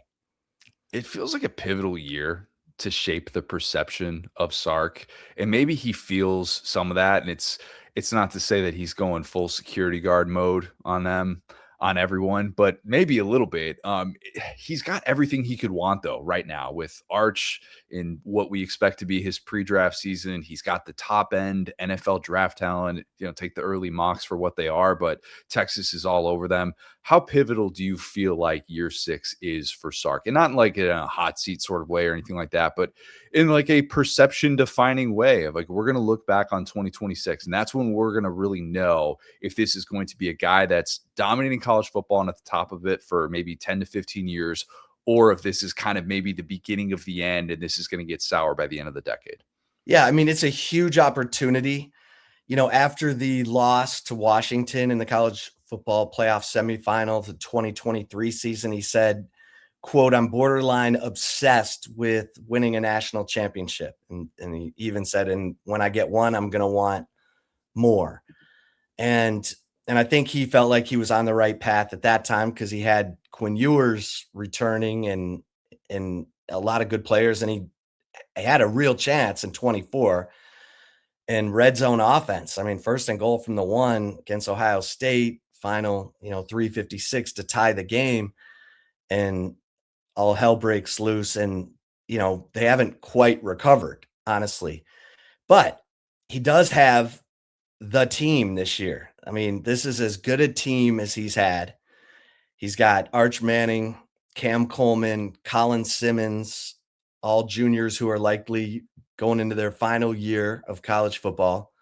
He's got a first-round left tackle in Trevor Gooseby. And he fired Pete Kwiatkowski for Will Muschamp. I mean, Muschamp, Pete Kwiatkowski's defenses the last 3 years were giving up 18 points per game. You'll take that. And they were, top 15 in run defense every year. So, this is an all-in year. And I think he's, I think he feels good about the roster. I think he feels good about the coaching hires he made. Jabbar Jalouk at running backs coach. He's got Mark Stoops as a special assistant. He's got Billy Gonzalez as a assistant receivers coach. That guy's, top receivers coach. And he's here working with Chris Jackson. So he's loaded up and I think he feels good about it. And he's obviously feeling more comfortable using the bully pulpit to get his messages across. And that's not necessarily a bad thing. I mean, at a time where we've got all this uncertainty and should we go to 24? Should we go to 16? Should we go, what are we doing? He's actually coming out and saying things like, I think we should go to 16. That's FCS has done that for decades. Are we going to have a breakaway in the Power 4? And if we're at 24 teams and the breakaway is only 40 teams, what are we doing? The TV partners aren't crazy about Fox is more excited about a 24 team playoff than a less because, they want to get in on the playoff. Right now, ESPN, owns it. And if there's enough games, they'll have to open it up for bidding for more, TV partners. But Sark he's feeling it. And, he mentioned he's now been at Texas longer than he's been a head coach anywhere else. So maybe he's getting comfortable. That seems like it. So speaking of Sark, the Texas offense was really interesting to us last year, right? To those of us on the outside, it was seen as, Quinn Ewers was kind of injured. There's this next gear they have to go with Arch Manning. But instead, we saw some regression, particularly between the 20-yard lines, right? Kind of in the middle of the field. What do you attribute that regression to? Well, I think Arch Manning had to get out of his own head. I mean, I think the pressure got to him. And look, how many guys in that big of a spotlight are going to have to go open their time as the guy at Ohio State against a defense that has Caleb Downs and Sonny Styles and, Arvell Reese. And still, I mean, the offense was terrible in that game. And Arch, like, he comes out and he throws that first pass. He skips it. It's wide open. It's like a 15-yard out. And his footwork was off and he skips the ball. And I think it hit him right then and there that, like, oh man, I got to calm down. I'm wound up here. And it was up and down because he had a really good drive to start the second half. They got all the way down to the 1. They get stuffed. And Sark has said that was on me. I should have called a better play. But then after that drive, his shoulders slumped again. And we saw it again and again, like against UTEP. He had 10 straight incompletions, got booed at home. And so, after every game, he would say, I got to play better. He looked miserable. And then, Florida happens. They put a guy who'd been working at left tackle or right tackle at left guard, Nick Brooks. He wasn't ready. He's now at Alabama. And he wasn't ready. You go from tackle to guard, things happen faster at guard. He wasn't ready. Arch gets sacked 6 times, gets hit a dozen more times. They lose the game. Defense was stupid in that game. DJ Lagway was on one leg. They didn't blitz him. They didn't heat him up at all.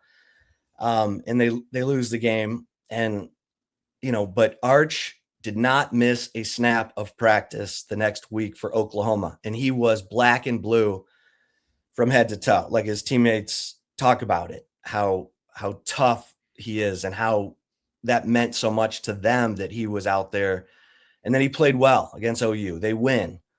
And, there were still some ups and downs. He did not play well at Kentucky in that 16-13 win that was ugly, to say the least. He was missing receivers again. And then, it really started to happen for him in the fourth quarter against Mississippi State when they make the 17-point comeback. He gets into overtime and they missed a total helmet to helmet. He gets concussed and he got hit from the back of the helmet by a guy who crowned him. And so he goes out of the game and they win because Matt Caldwell throws a fade route touchdown in overtime. But everyone's like, oh my gosh, is he going to be okay for Vanderbilt? Not only is he okay, he plays his best game, completes 75% of his passes, 3 touchdowns, 300 yards passing, no picks. And then he got better and better and better every week to the point where, against A&M, the 35-yard touchdown run to put it away. Michigan in the Citrus Bowl, he's running for 60-yard, touchdown. He's throwing it deep. He went Superman in that bowl game. Now, it was okay, the Citrus Bowl against Michigan, whatever. But he is a different guy.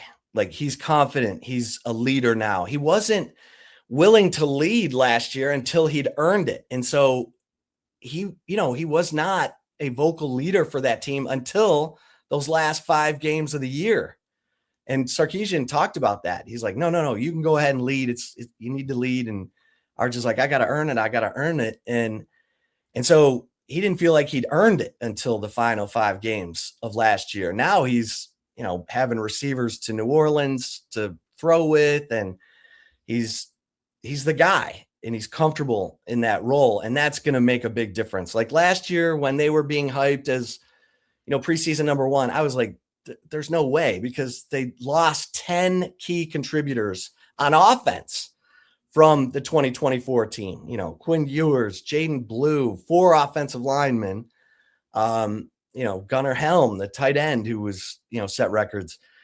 And so there were a bunch of guys, not just Arch, who had never done it before.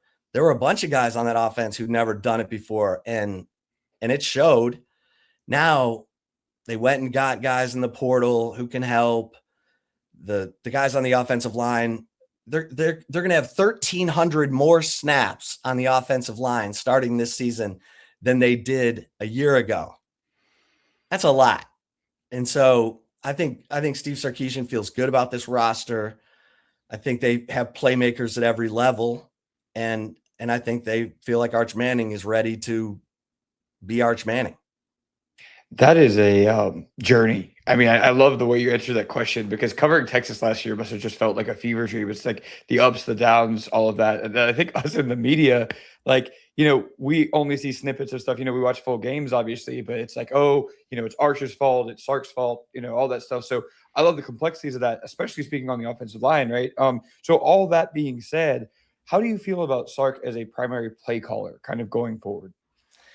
I think when he has trust with his quarterback and his quarterback is capable of, delivering the plays on a consistent basis, Sark is a great play caller. When Sark doesn't know what his quarterback can do, it's like any play caller.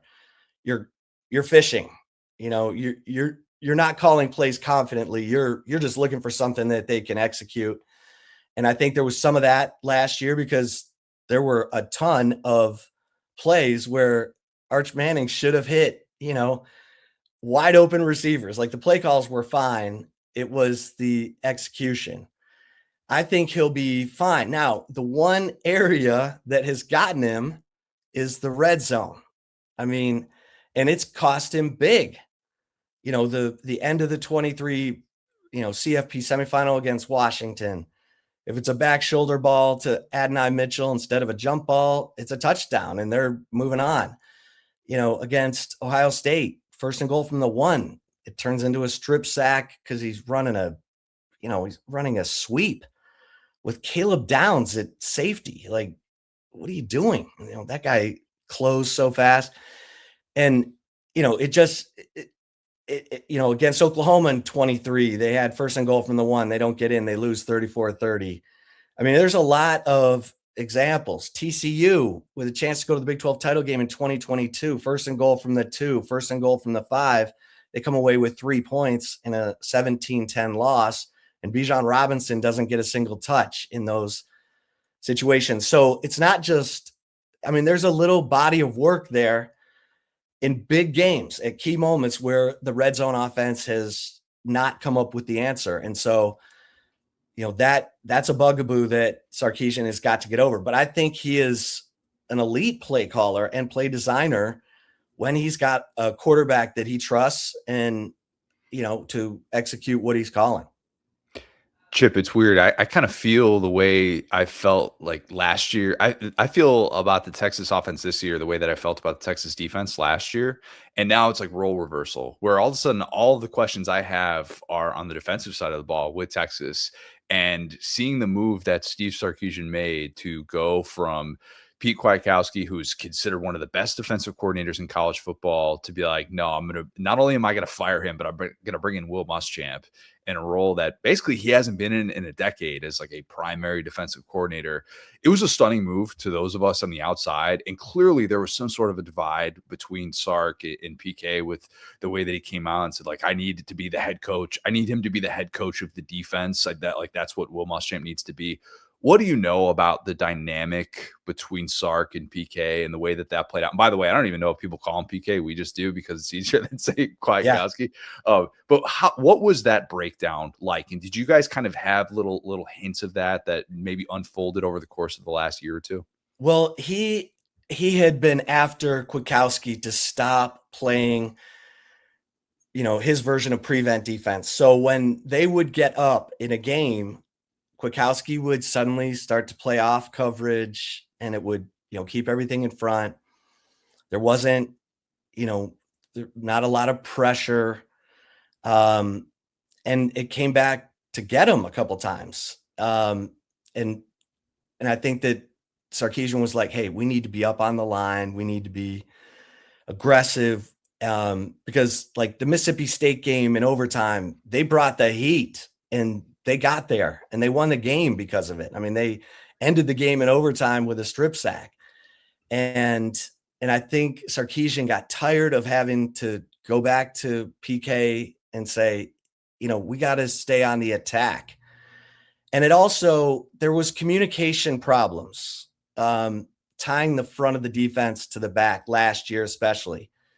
And I think Johnny Nansen, who's a longtime Sarkisian guy, who's co-defensive coordinator, linebackers coach. They also brought in Dwayne Akina from, back in the day at Texas. And I think the communication, it just wasn't working. And PK wasn't facilitating it the way he should have. And I think that's when Sarkisian said, you know what, let me go see if Will do this. And Muschamp said he asked his wife, Carol, who had loved Austin, hey, Texas is calling. And she's like, we can go tomorrow. And part of it was, his son, Witt, who's a quarterback at Vanderbilt. I think Will wanted to coach him through high school and see him go on to play college football. And he's, gotten to see him now he'll be a junior this year. I think Will felt like the time was right to get back into the coordinator game and not just the co-coordinator or analyst game. So, he certainly does not lack confidence. Someone asked him about having not called plays in 10 years, and he's like, it's like riding a bike. I like that. And if we get to see a confident Will Muschamp this year, I'm all about it. I think that would be another fascinating element to this season. It's going to be one of those things that like the casual college football fan who hasn't been like maybe as dialed in is going to all of a sudden see Coach Boom on the sideline freaking out, slamming clipboards and going, oh, wait, I missed this. It's great to have this back. Who's not scared to call blitzes in big moments? Will Muschamp, great hire. Yeah. And like even in the little spring scrimmage thing we saw, there was that double A gap pressure, that Kirby loves and has screwed Texas over with. And suddenly you're seeing that double A gap pressure from Texas. And you're like, okay, yeah. It'll be different. Definitely going to be different. You know what's kind of weird, and I was thinking about this, Chip, is there haven't been a ton of the big time 7-figure wide receiver transfers who have lived up to the billing. The sweet spot has actually kind of been like a Matthew Golden or a Casey Concepcion, a Deuce Robinson, like those types of guys who have been considered like top end of the transfer portal market, but not necessarily household names nationally. Cam Coleman is trying to do something that really hasn't been done. Like Jordan Addison tried to do it coming off the Blitnikoff Award season, didn't necessarily have that same type of year as a junior at USC, but we haven't really seen kind of this Cam Coleman type of like guy that's bona fide household name, bidding wars, and then boom, he's like an All-American at that level. What's a fair expectation for him this year at Texas? I think it's 50 balls and 10 touchdowns. I think that's been the sweet spot for the transfer receivers. Adonai Mitchell, 55 catches, 11 touchdowns. Matt Golden, I think it was 54 and 9 touchdowns. So when a transfer receivers come in and become the alpha, that's right around the area that we've seen. Because Sark does spread the ball around. He throws it a lot to the backs. And that's huge. And he brought in 2 backs and Raleigh Brown and Hollywood Smothers, who are both really good pass catchers. And they've got, Ryan Wingo. Ryan Wingo is a bit of an enigma to me because most of the big plays he made last year were plays he caught at the line, wide receiver screens. He's not a great downfield 50-50 guy. In fact, he's not very good at all. If you look at his, contested catch numbers, whereas Cam Coleman's contested catch numbers are legit. And so I'm very interested to see how they use Ryan Wingo because his sweet spot is, probably the line of scrimmage to 12 yards. Do they just keep sending Cam deep and, let him push the safeties down the field and open everything up? And then they've got, some really talented slot guys in Emmett Mosley, the 5th, Dalen McCutcheon, and their freshman stud, Jermaine Bishop Jr., who's just electric. Like, kind of reminds you of Xavier Worthy as a freshman, just wants the ball, totally comfortable, blazing fast, catches everything. And so I'm real interested to see how Sark handles it because typically he's tight with his rotation. Like he's got the guys he trusts. It's either 3 or 4 and away we go. but you could have Wingo and Coleman on the outside, and you could be rotating 3 guys in the slot. And he moves guys around. So it's never like one guy's always in the slot. Cam Coleman's going to be in the slot. And, that's a big thing for Sark with all of his shifts and motions as well. A lot of eye candy to try to help the quarterback determine if the defense is in man or zone.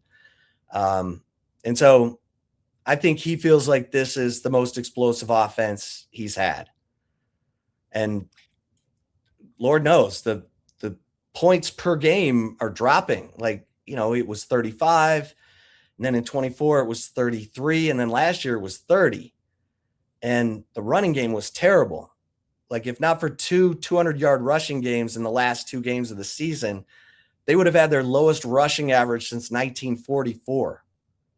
That's not going to get it done. I mean, and that happened across the SEC. It was weird. Alabama, Oklahoma, there were teams struggling to run the ball that typically have always run the ball. So I think Sarkisian feels like he's got the offense he wants, and he's got the defensive coordinator he wants. He certainly has an elite pass rusher in Colin Simmons, who's a guy, that Muschamp came in and said, listen, I know you're learning a new scheme. I'm going to move you around. So I need you to learn even more. Are you good with that? And Simmons is like, hell yeah. And so, Simmons is all in on Muschamp. And it is amazing how he builds connections with players. Like Henry Melton was a guy who played running back at Texas and then moved to the defensive line because Muschamp was like, I think you could be a monster on the defensive line. And Melton's like, really? And totally coached him through it, got him to believe. And the guy turns into a Pro Bowl defensive lineman for the Chicago Bears. And Melton gives Muschamp all the credit. Like, he's like, my football career is totally because of Will Muschamp. Like, he believed in me to move me. He coached me through it, had patience.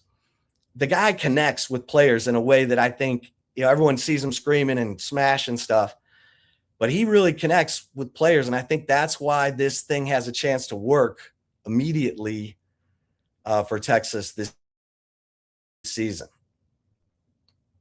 The more I hear about this coaching staff, the more fascinated I become, right? We've hit on a couple of these guys, Muschamp, Sarkisian, Jabbar Jaloop slapped a guy last year. We have the man, the myth, the legend, Jeff Banks. We have all kinds of people on this staff. What is your day-to-day like interacting with these people? Is this like a reality show? You're out in Austin. Like, what's it like to cover this team? Yeah, I mean, Jeff Banks, his special someone is, the pole assassin on social media. Look her up. She teaches pull exercising. I don't know if that's a thing anymore. I think it was at one time, but could we get Connor signed up for a class? Yeah, right. Hard. So passes. yeah, there are some characters, I mean, no doubt there are some characters. Jabbar Jaloop is just a fascinating, energetic, a go guy. And Johnny Nansen, and then you got Alan Clark, who's a young up-and-comer, coaching the defensive ends. So I will say this about Sarkisian, he's taken a lot of pages out of the Saban book, which he should. I mean, look, if you were fortunate enough to be a part of it and in a national championship year, then by all means, take every page you can. But he has used Texas's resources to bring in, top of the line ex-coaches, Gary Patterson, Neil Brown, Paul Christ. He's not afraid to surround himself with A's. A's hire A's, B's hire C's. And that was Mac Brown was that same way. A's hire A's. Mac would hire the best he could, and it helped him win a national championship. Tom Herman didn't. Charlie Strong didn't. You gotta be willing to bring in as much talent and expertise as you can, and then manage it all.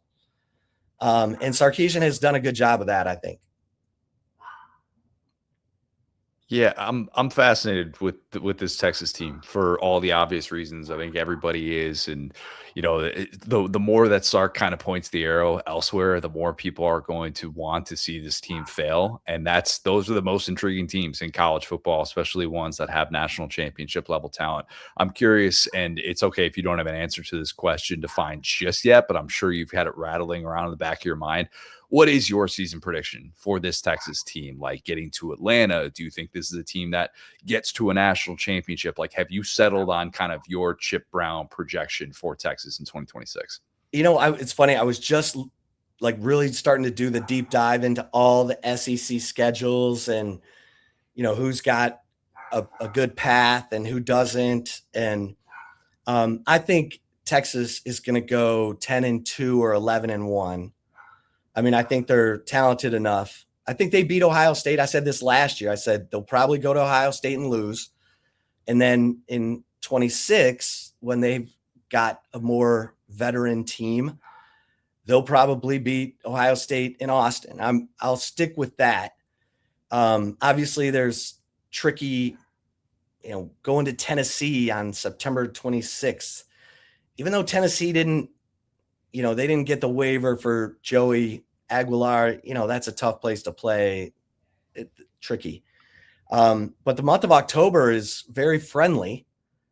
Outside of the Red River Shootout, which is always just a war with Oklahoma and the Cotton Bowl. If you've never been to that game, go. It doesn't matter if you have a rooting interest or not. Your mind will be blown because they divide the Cotton Bowl, at the 50, half burnt orange, half crimson. The sound in that place does not go down until one team is starting to, get worked over pretty well. That sound is very confusing for the players because normally they know if they're on the road, they're trying to make it quiet. If they're at home, they want it as loud as possible. That game, it doesn't matter. You could be doing well. That sound lifts you up like Superman. If you're not doing well, that sound will drown you. And so it's just a fascinating game. So there's the cheap plug. Cause I think that I've been to, the Iron Bowl, been to USC, UCLA, Michigan, Ohio State. That game is the craziest because of the game day atmosphere in the middle of the state fair. You got 100,000 people in the game. You got 200,000 people wandering around in the state fair with no interest in the football game.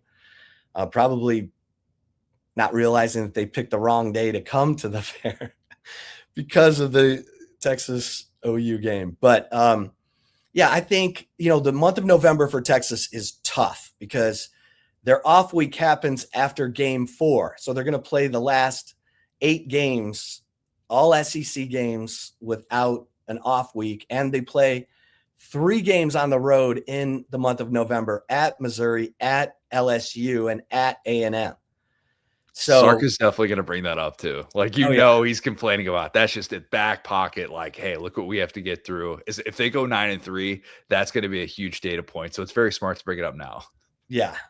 And so they should, in my mind, be undefeated going into the month of November.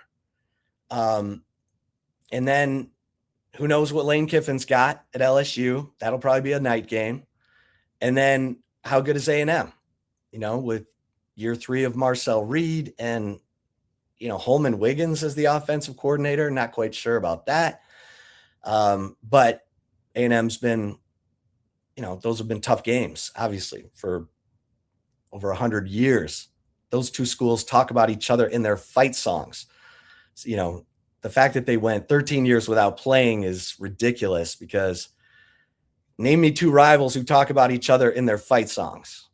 So, yeah, I think it's 10-2 or 11-1.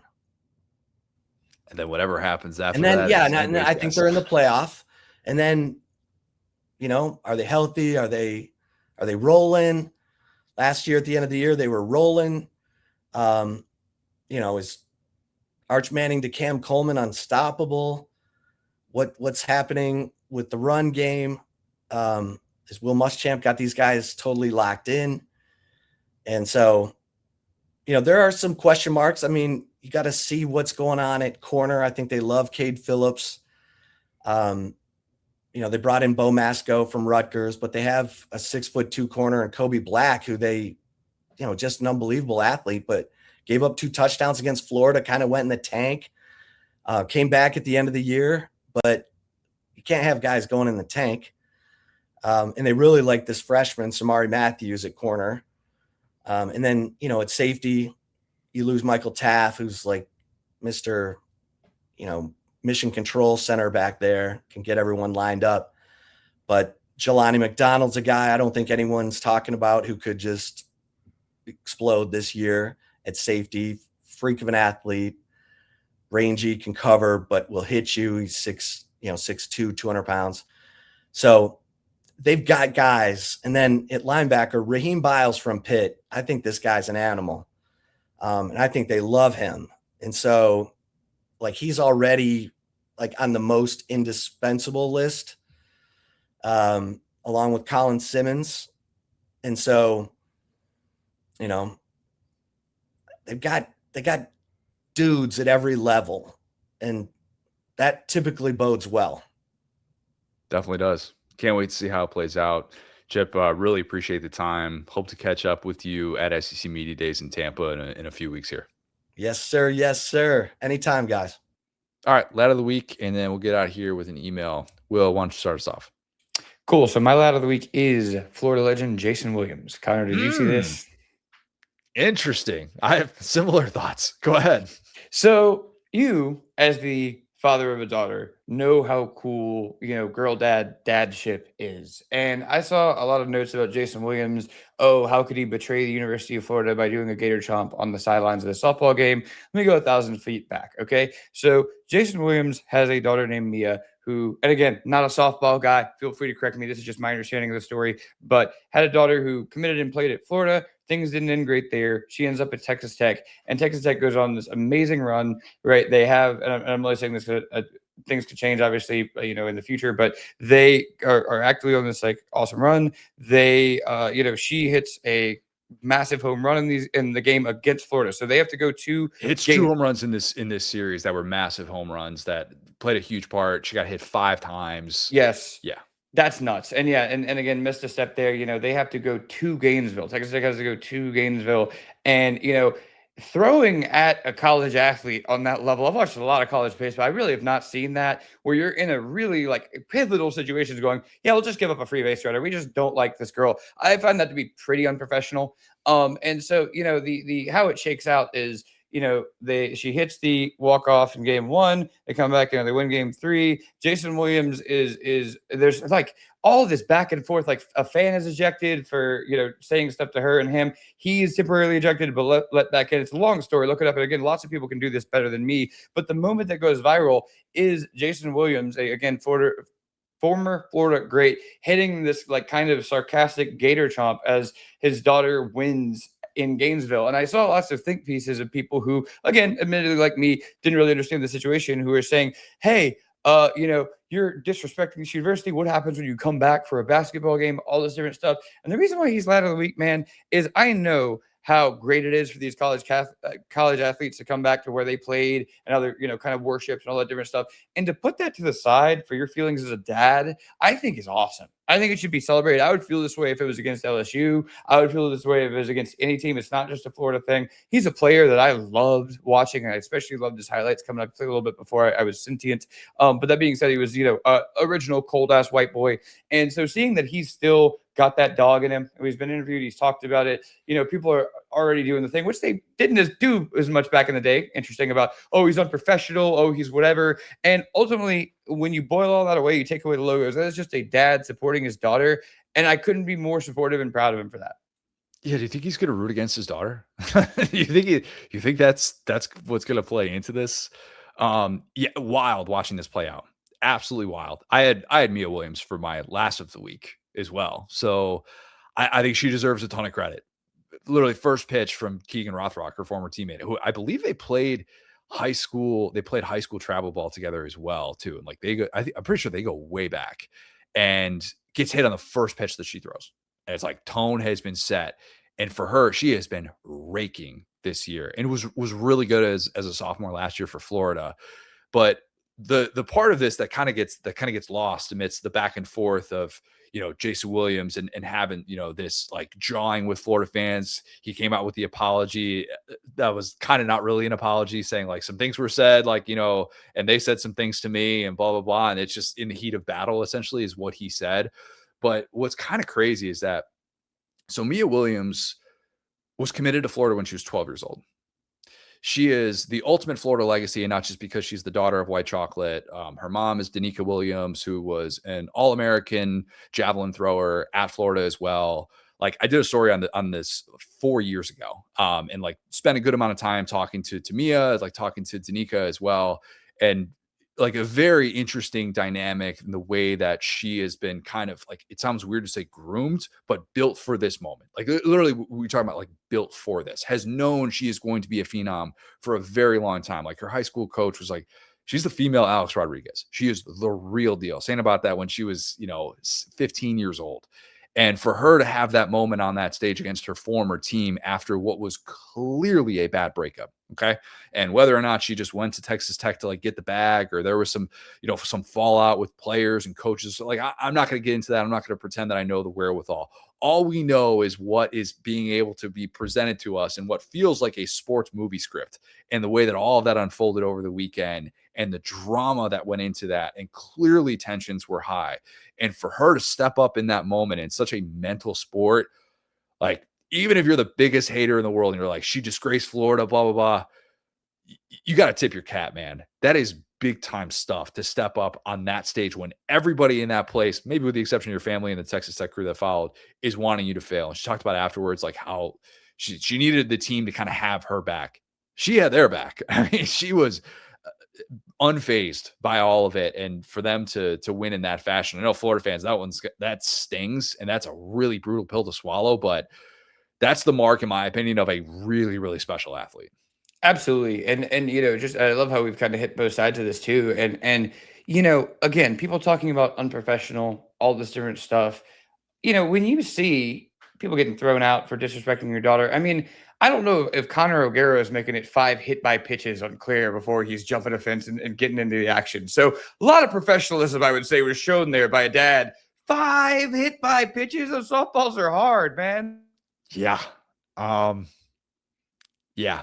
I don't know how I'd react to that. Literally last night for the first time, Claire was she was playing in the court here, and her friend and one of our neighbors here, their son Bennett, he's got like a little t-ball set, and she's like taking her first cracks up there, and like I'm trying.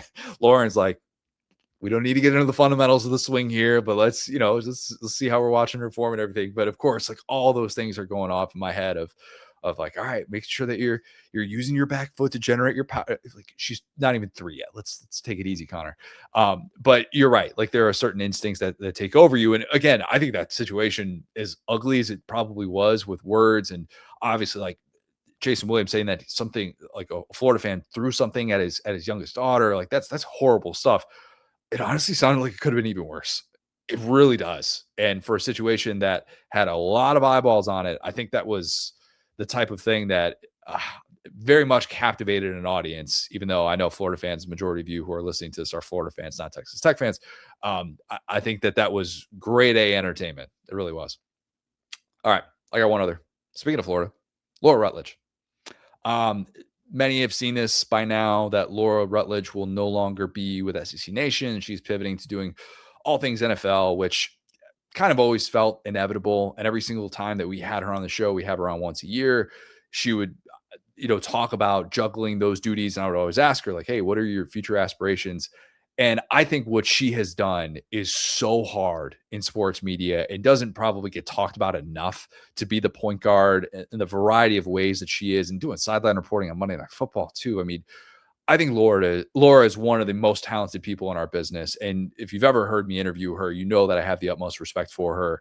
So it's a bummer that she is no longer going to be on SEC Nation, despite the fact that we love Matt Berry. It's going to be great to be able to have him on multiple outlets reporting that he's going to be the man. I'm sure at some point we'll have him on to be able to discuss kind of his new role, and don't mean to disrespect him in any way, shape, or form, because I love Matt. But Laura is a pro's pro, man. And if you don't think Laura's good at what she does, like you're not paying attention, because man, I thought she brought out the best in Paul. I thought that show was really, really well done. And there are not a lot of people that can do a show like that on the road. Just because College Game Day doesn't mean that everybody can do it. And I think SEC Nation's been a really nice addition to the conference programming, and Laura's been such an essential part of the growth of SEC Network. And so I'm happy for her, because I like and respect her so much. But just bittersweet seeing that and seeing, oh man, like she's officially moving on after doing everything in her power to want to stay in this conference and continue to be a weekly staple in the fall. Yeah, I mean, in this world where, we've seen all these different crews and all these different, rights deals kind of break up sports media, the SEC Network has done a really good job of keeping everyone together. Yeah. They're kind of dynastic in that sense. And so exactly to your point, I really enjoy her work. I think she's done great work with us. I think she's done great work with them. But ultimately, to your point, it's a really deep cast, and you could be happy for both people. Go, hey, the NFL has obviously got this really high ceiling. It's probably the only like kind of recession-proof thing in America, because it's so we all just need it. And they're not messing with their playoff too much. And so I fully understand that from a career standpoint, and they got a really good one. And on the other side, like you said, Matt Berry is also awesome. So I think everybody kind of wins. Definitely. All right, so let's get out of here with this email. I got Drew Page, OG listener of the show. Drew sent us an email. It says, first off, I want to say I'm glad you all have got the opportunity to go out, do your own thing outside of SDS. I've been listening since almost the very beginning. And through the years, there's really not that many places you can listen about something like Kentucky football. It's been awesome listening for all these years. And I also want to shout out Will for becoming such a good friend over the last few years. Podcasts like this really inspired me to think I could do something along these lines. And that's why me and a couple of friends have horror movies podcast now. Dang. They got a podcast for everything, man. They were. I was talking to a neighbor yesterday. She's like, one of my friends is doing like a podcast about the relationship of healthcare workers. I'm like, oh, that's really niche. And then remembering there's like a million shows that are doing something like that right now. But still, there is a podcast about everything, and it's awesome that Drew has found his passion with that. As for caffeine, I've always been a bad sleeper most of my life. I get something like 4 to 5 hours of sleep a night, but I can't do energy drinks. So for years, it's really just been drinking soda and some water and try and get through the day. Thanks, guys. Drew Page. Thank you, Drew. 4 to 5 hours a night, man. I can't do that on consecutive nights, even doing that for a whole life. Dang, that's brutal. Absolutely brutal. Yeah, I fellow insomniac here, as you know. It's not fun. But yeah, that being said, Drew's super interesting dude. His TikTok handle is horror with an accent. Some underscores in there. So yeah, I think he has a pretty cool take on it. He has a very interesting, cool voice, and like he's a sicko about horror movies and cryptids and all that, big Mothman guy. So yeah, it's a great example of how this sport and what we do brings so many different people together, and I've loved having him in my life for sure. Yeah, here I am saying that horror movies is a niche podcast, and yet when I tell some people sometimes like, yeah, I do a podcast and talk a lot about SEC football, there are people that look at me like, oh, people care about that? People listen to that? Oh, like the Jaguars? Right? Is Tom Brady still playing? Yeah, what's he up to? John Elway, is that? No, they don't know John Elway. But yeah, no, that is awesome to hear. Man, hopefully you get more than 4 to 5 hours of sleep in your next life. You gotta find an additional caffeine source, I think, than just soda. If you're struggling to stay up, yeah. Will, shout out. What do we got? We got Celsius. A little Celsius, and I would say I work out late in the day. That's my big problem, is that I have the ability to be fat and sleep. It's like you got to pick one, and I'm like, well, I know that I would be a chungus, if I didn't work out late in the day. There we go. Who among us? All right. If you haven't, please leave us a 5-star review. Subscribe to The Next Round as well as the OG Kickoff on YouTube. Email us, theogkickoff@gmail.com. We'd love to hear from you. Follow us on Twitter @CJ O'Gara. Echo so hard. Thanks, guys. Talk soon.